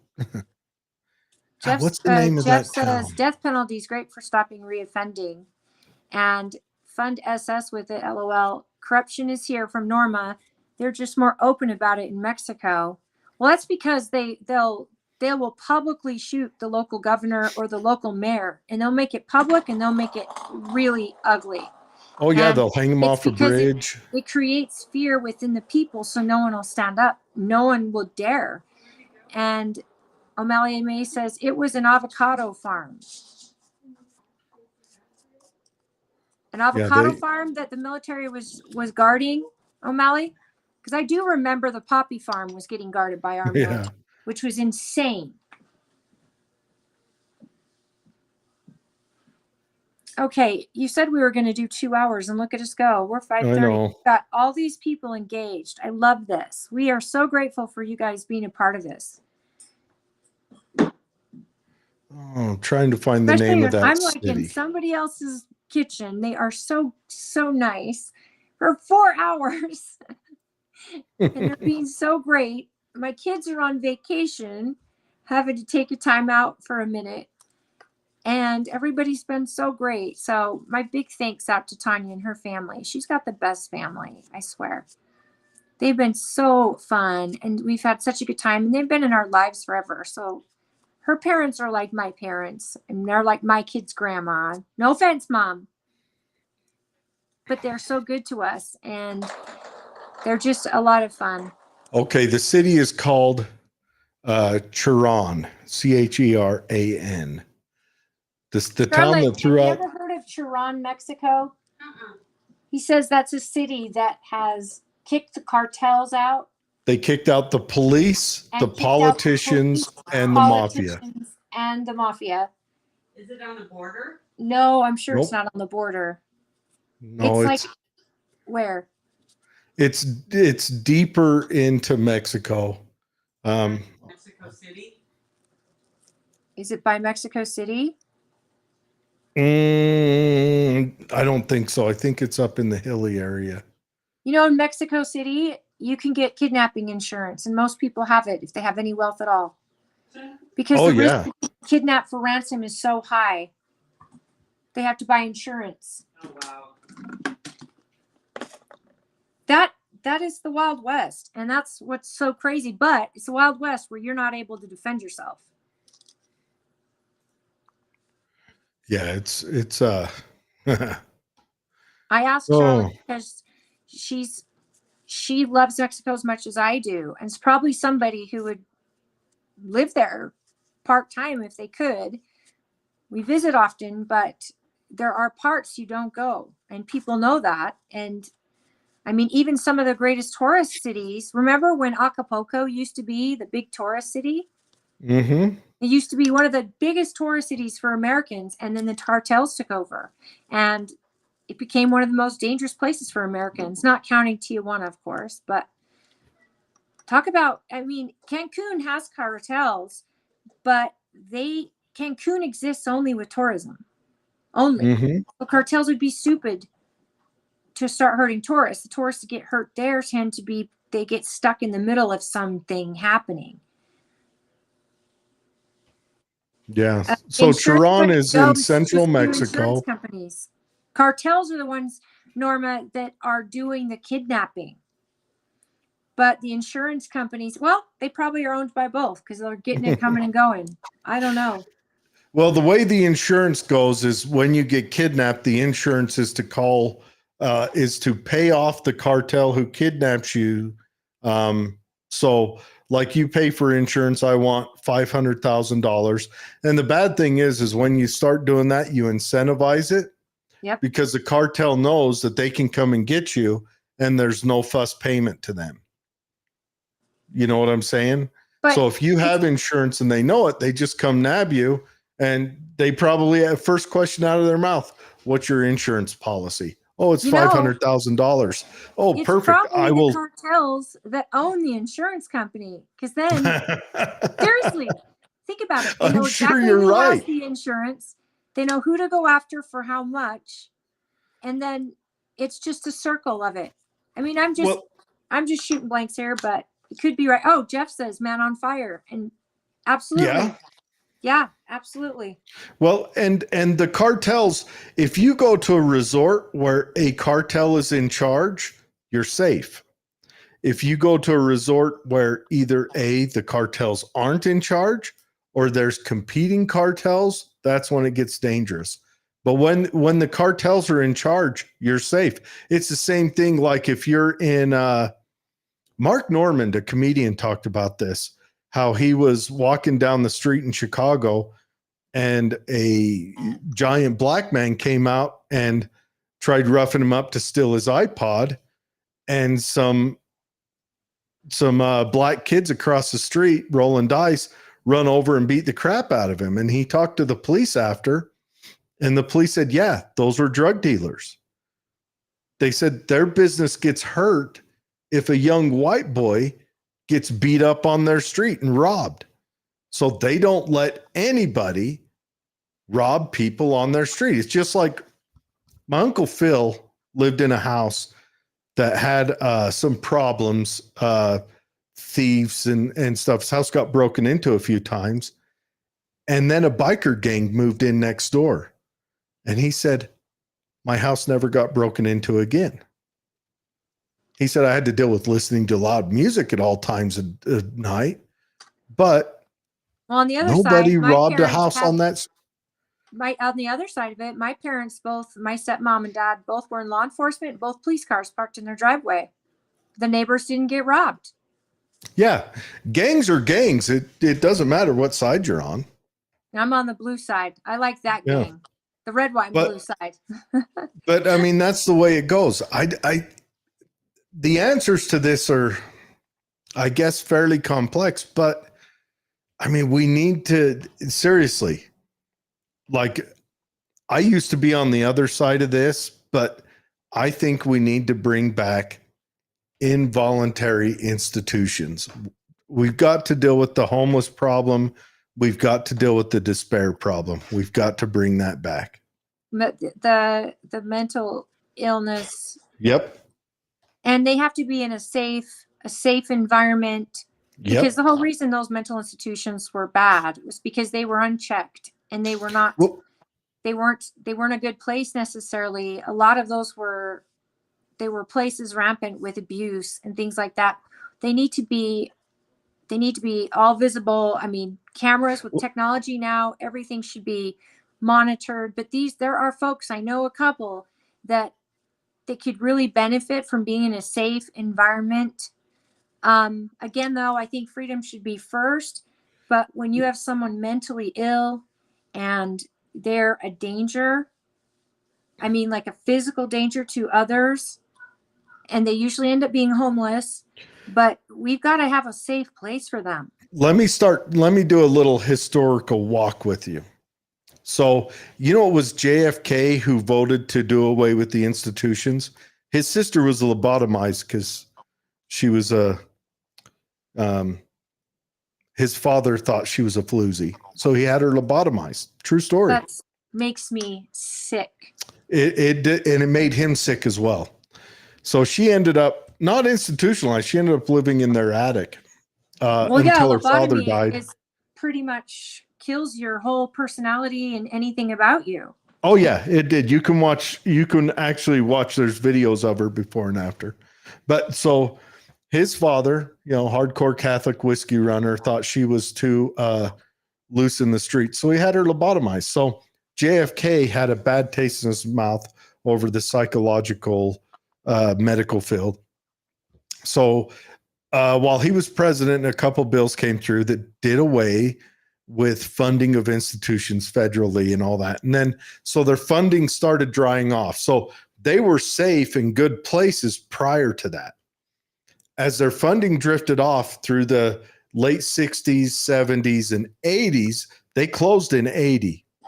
Right when Reagan became president, he took the hit for it. I don't know if you remember the commercials and the news stories that Reagan made everyone homeless. No, the institutions got closed and those homeless people just got pushed out onto the street. Where they were eating 3 hots in a cot, they just got pushed out on the street under Reagan. He took the hit for it though. So anyways, so it was during that defunding time when they get that reputation for being unsafe, which they were. They had, what was it? Bellevue in New York. Was it in New York? Upstate New York. Bellevue had the capacity to house, I'm shooting out of memory, but I looked into this a while ago. They had the capacity to house, what is it? Something like 700 people and care for them with their staff. And as the 70s wore on, they kept adding more people to it. So they went from 700 to 1,000, but they kept firing and losing staff. So their staff, it was generally accepted to have, I think it was 1 staff member for every 3 prior to that. And then as it rode on, they would have 1 staff member for every like 50 people. And there were people that got chained to beds and left there. And a lot of people who couldn't care for and a drugs child. were cheaper than staff. They were able to dope up the people. They didn't even give them compliant. drugs. They cut off funding. They killed funding, which is why they didn't have staff.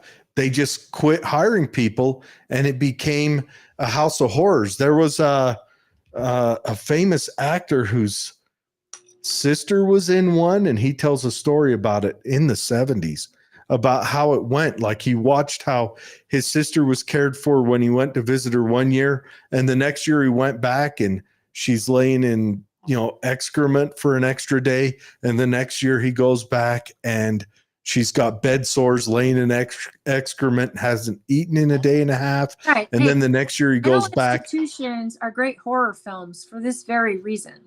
They are, but it was during that defunding time. It was during that window when they were defunding it that it went that way. Prior to that, it was structured, it was organized. But while it was defunding, when the feds stepped out of it, the states all of a sudden stepped out of it. Everyone stepped out of it and thought, oh, we'll just let this go on. And there were, honestly, when they kicked people out on the streets, I think there were like 3 serial killers that just got pushed out on the street and killed people right then and there. Bellevue had one of them. Yeah. I'll try to remember his name. And remember, Nurse Ratched and all that became everybody's nightmare in the 70s. And that was Yep. all kind of part of it. And to be honest, I mean, lobotomies were kind of the thing that they did, and drugs were the thing that they did. We're living in an age now where we understand a lot more about the brain, not even enough, but we understand far more. Medications are better. Oh, geez, the technical side of medical equipment is by far better. And, I think that if we did have something like that, because I hate taking someone's liberty away, and forcing them into a place, but let's just start with criminals. Well, And the number one thing is a safe area. So the homeless, okay, taking the liberty away from someone who's going to end up living on the street out in the cold and the rain and everything else, that doesn't sound like liberty to me. And someone who doesn't have the potential, but one man's liberty is another man's pleasure. See what I mean? You can't, if a guy ends up living on the street and he doesn't have a mental illness or isn't a danger to anyone, I don't want to force him to go anywhere. Well, okay. Well, here's the difference. Okay, so how many homeless people in the 60s would have voluntarily gone to an institution where that was their other option versus now their other option is going to a county jail with criminals and the violence?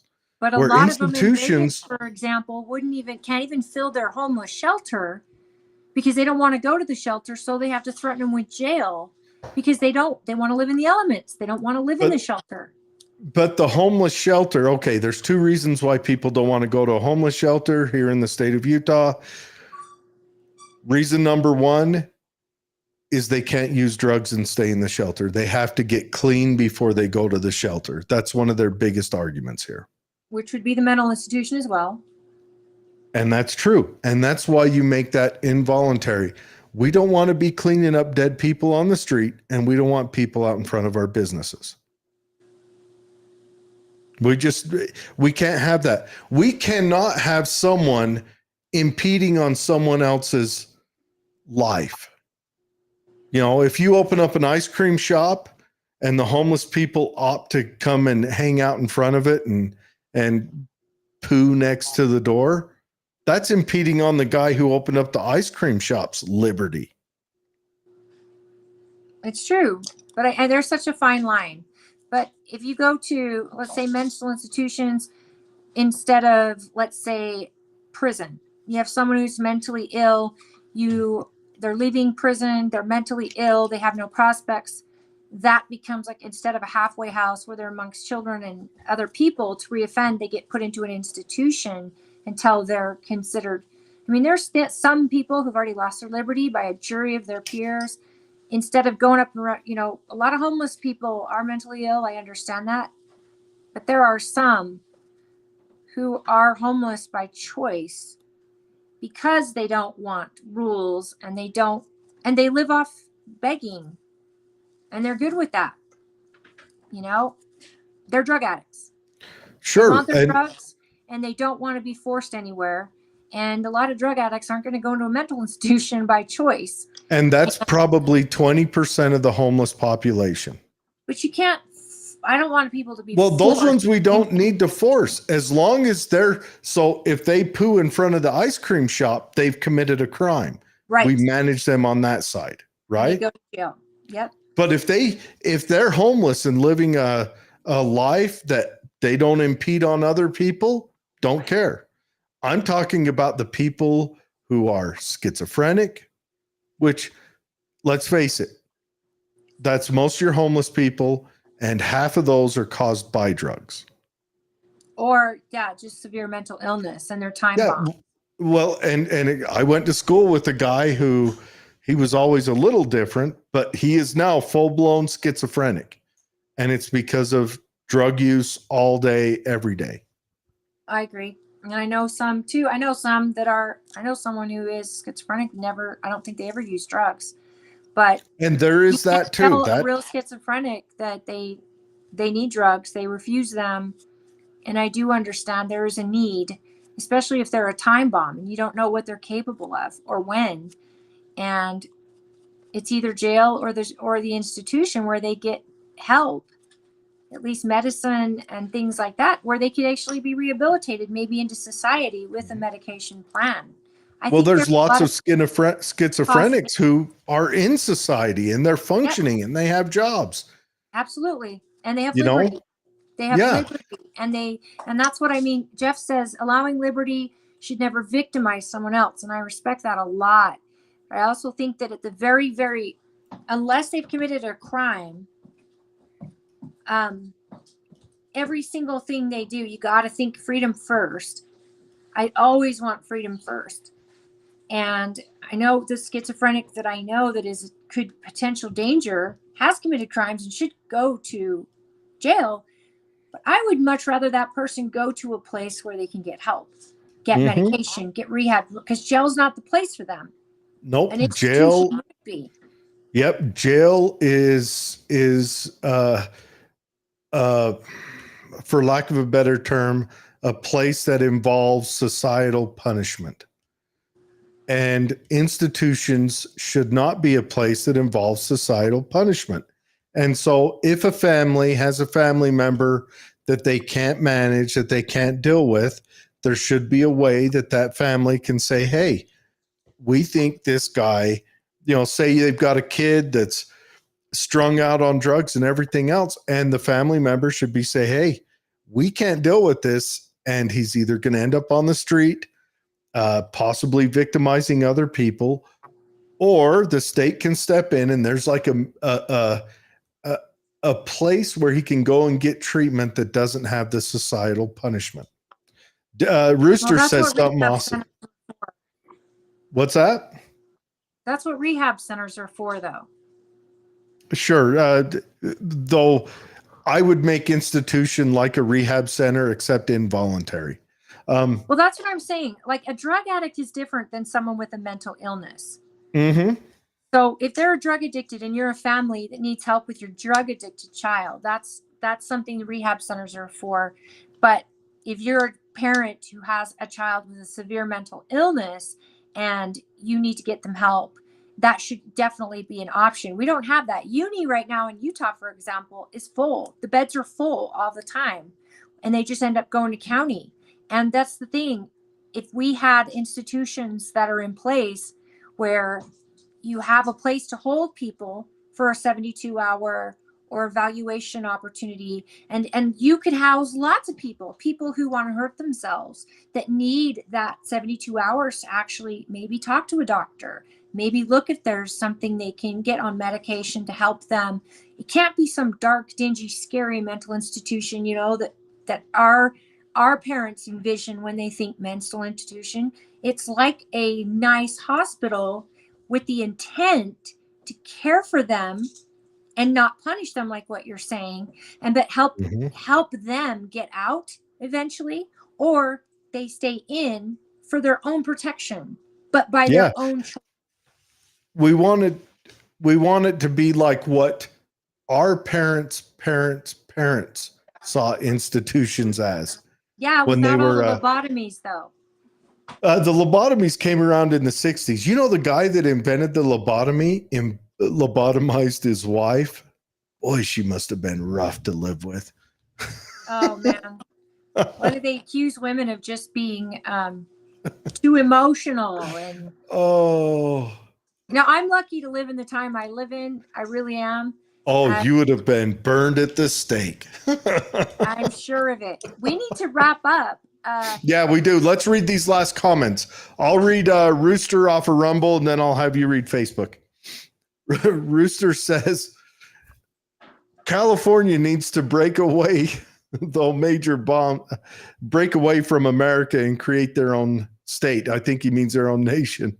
Yeah, California is like catching he says California is like catching a terrible STD. And then he says about the anarchy, there's a Quicade, Mexico. He was calling that out as the state that threw out their politicians and the cartels. He says because they sell all the tourists on these resorts cocaine, Every resort you go to has a cartel selling cocaine or anything you want. They walk the beaches outside resorts selling drugs, and I'm sure they do. I have seen that too. They sell like bracelets and things like that, but they can get you any drug you want. Oh, I'm sure, and probably any young lady, and we need to figure out how to clamp that down. The war on drugs was the Another worst. country, though.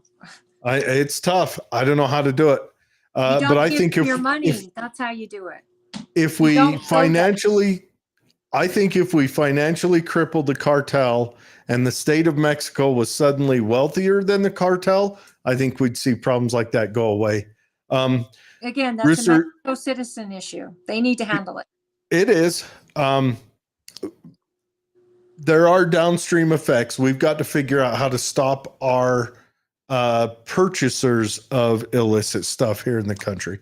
Rooster says the war on drugs was the worst bill ever produced. He created the CIA to control the drugs and sex trafficking to control the border. What was that guy's name? Michael, starts with an R. Michael, the guy who Ray Bonnie? That's my husband.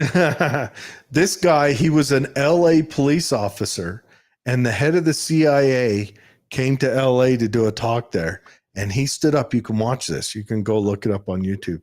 And he stood up and he said, "Why is the CIA bringing drugs into Los Angeles?" And the head of the CIA all but admitted they were. And he got drummed out of the CIA real quick. Now, he didn't get killed like Colby did, but he got drummed out real quick. And I'll remember Michael Rappaport, I think was his name. And he had a newsletter. I mean, he's since committed suicide. He had his own issues, but he had a Yeah, newsletter. but didn't he do it in a weird circumstance in his car in some... No, this guy actually did it, but he had some health problems, which is why he committed suicide. It wasn't I don't think like you can say that word on YouTube. yeah. But no, he Michael Rappaport, I think his name was. His newsletter was like Out in the Wilds or the Outer Wilds. And Hey, we got 2 minutes. yep, all right, you're on. Read at Facebook. Thanks, Rooster. Love you, Rooster. So Norma says parents need a place to get help for their children that are mentally insufficient. And that's what I think, that's what we were getting at. It's a difference between needing help for your child who's an addict compared to a child who's got a severe mental illness or who's suffering with severe depression. I mean, that's something too, is sometimes these kids with a severe depression need more than just counseling. They need medication, and they need a safe place where they can talk to a doctor on their own without parents, and their best interest is there. And Jeff says, don't forget societal safety. And that's true. You got to have somebody. I mean, but again, when they commit a crime, they have to seek it. You know, you have the opportunity to take them to jail. But if they're absolutely crazy or behaving crazy, I hate to use the word crazy because that's relative, but if they're acting in a way that just doesn't make sense, officers should be able to take them to a 72-hour hold, and there's a bed for them, and they'll be safe. But it's different than jail, where they go and they're either, you know, left alone and just left to rot with no help, and they could be a total normal citizen. And I have one caveat to that. If they are a veteran, there should be a safe place for a veteran dealing with something rather than thrown in jail or liberties taken, a safe place for them to go and get help for whatever disorder they may have or issue they're having that's temporary, you know, something that can be fixed, be it with medication or therapy or both. But it's a safe place where they get to keep, you know, they're not going to lose their gun rights because they're there. They're not going to risk having court and all this other crap. It's a voluntary option that the government gives them, and that is private.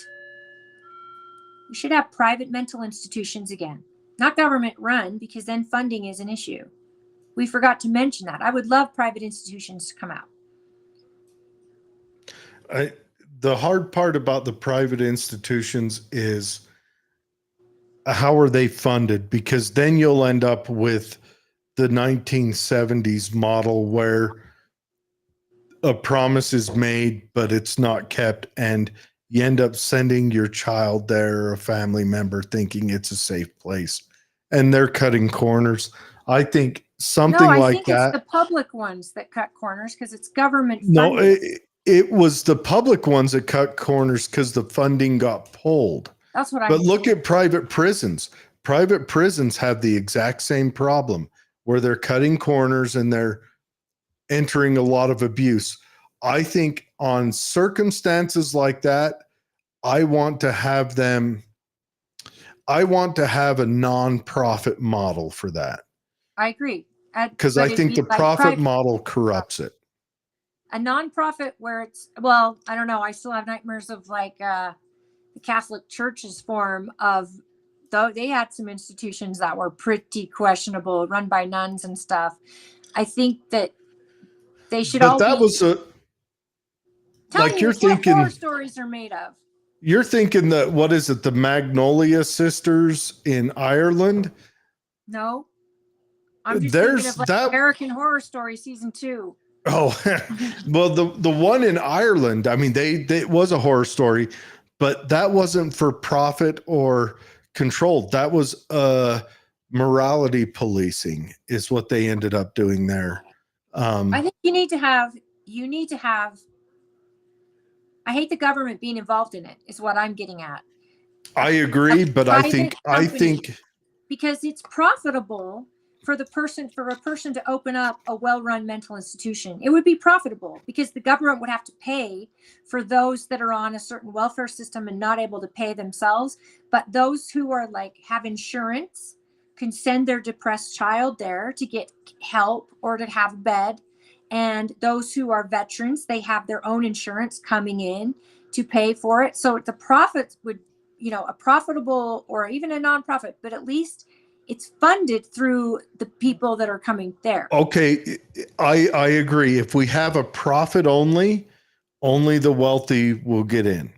I don't mean profit only. I mean, it's not a government run institution like a jail. And that's where funding issues come in. That's why I could agree. prisons are Funding issues come in on the private side. Our private prisons are the worst abusers. Remember that. Yeah, well, some private prisons send their laborers out, their inmates out to do labor and do contracts and make money that way. And they make themselves rich off of it and still collect taxpayer money. And then when they get caught, they weren't allowed to do that. They were just doing that. That has happened a lot. So I think we need to of the code given to them. We need to have but I'm just saying we need to figure out the homeless problem and we need to have a robust economy so that we don't have the trials of despair that we seem to keep having. We also need to quit damaging our US dollar and hitting our people with debt. We're saddled with debt and we're not going to solve this now. But what I am going to say is I loved this conversation. I loved how engaged our viewers were today. Mm-hmm. I just appreciate you, Jeff and Norma and Ty and O'Malley May and Rooster. You guys are amazing. And please, if you haven't yet, please like and subscribe on our page. On any of we're on YouTube, Rumble, we're on X, Facebook, wherever you prefer to watch. And we're in podcasts. So you can go on your podcast app and just download if you're not watching live. We appreciate all of you. We can't do this without any of you. And Jared, I personally have to thank you because I know that we couldn't have the show without you and your hard work. And I get the option to call in while I'm on an emergency road trip. And I know you don't have that option. It means everything to me that you're keeping us up and running. And I know that I'm the lucky one. And I hope that, I hope you know how much I appreciate you and your family and what you sacrifice to do this show for us and for the people that watch and our community.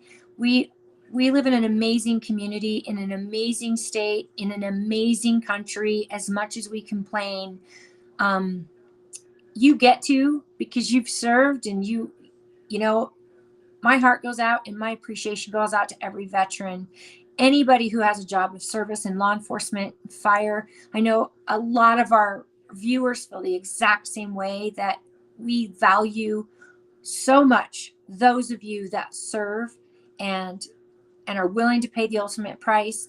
And I believe this with law enforcement, especially those that put in all the years.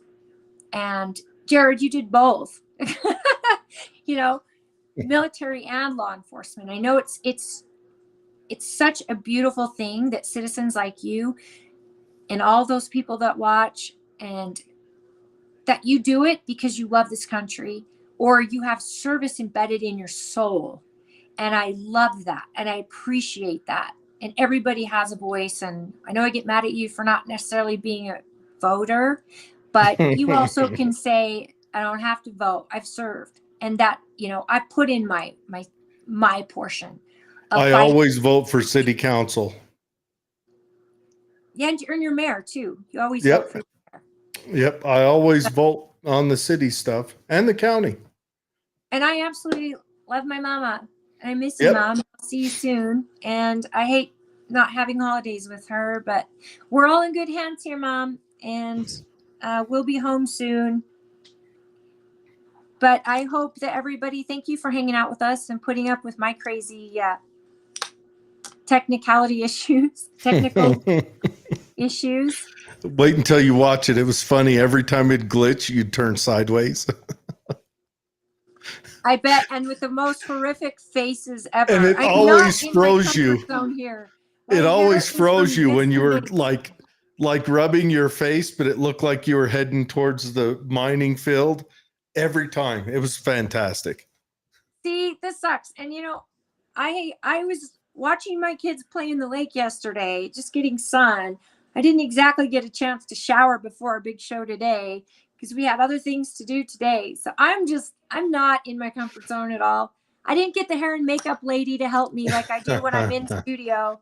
So I look forward to next week. And everybody, please tune in next week and get your questions ready for who you would love you, Mama, for who you would love to hear from at convention. So we'll talk about it next week.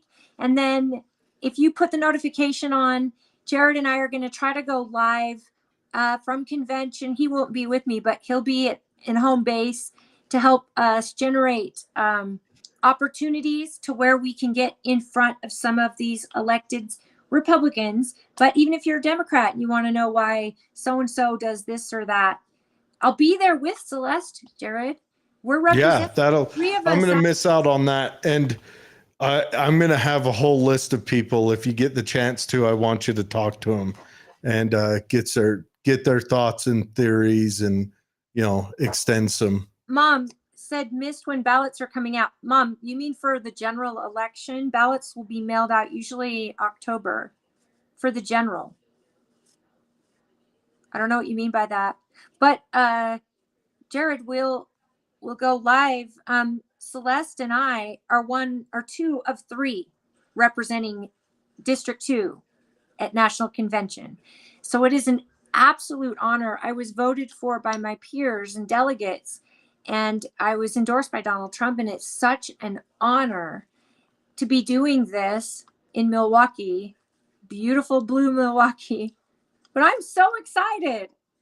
Anybody who's been to Milwaukee, tell me what to check out. Tell me where the good places to go. What are some fun entertainment venues for adult beverage or music, or what's the fun stuff to do? Because I am a girl from Utah, but I like to have, karaoke and a cold beverage once in a while. So tell me what's fun. I think you'll have fun. Yeah. Oh, I don't know. I'm sure if you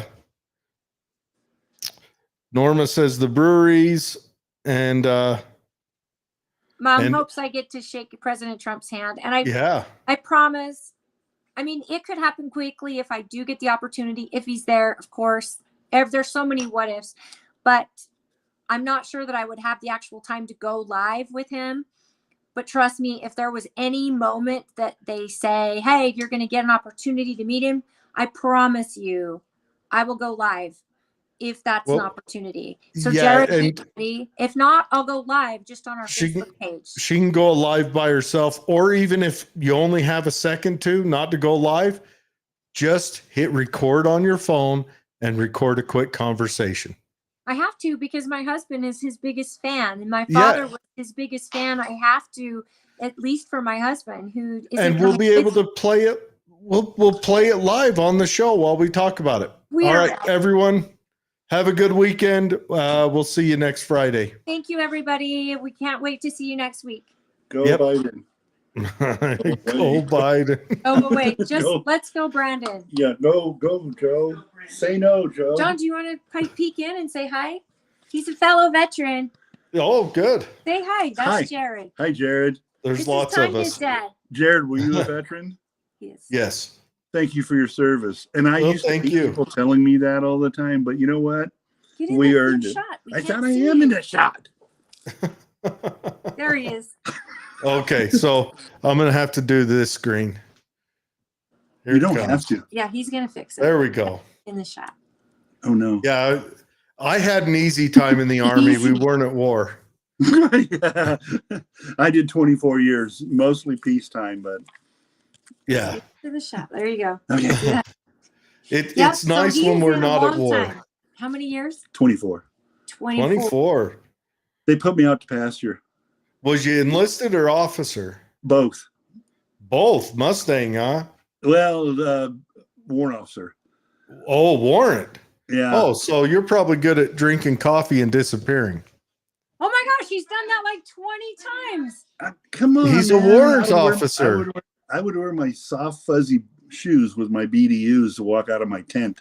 Seriously. Oh, yeah. And people would always say something like, good morning, Chief, or good morning. And I wouldn't say a word until I got my first cup of coffee. And then I'd say, it's a great day to be a soldier. And everybody goes, never talk to him without his coffee. Bye. Yeah, warrant officers are known for disappearing. They're known for. Oh, okay. Here's one. Watch. He's going.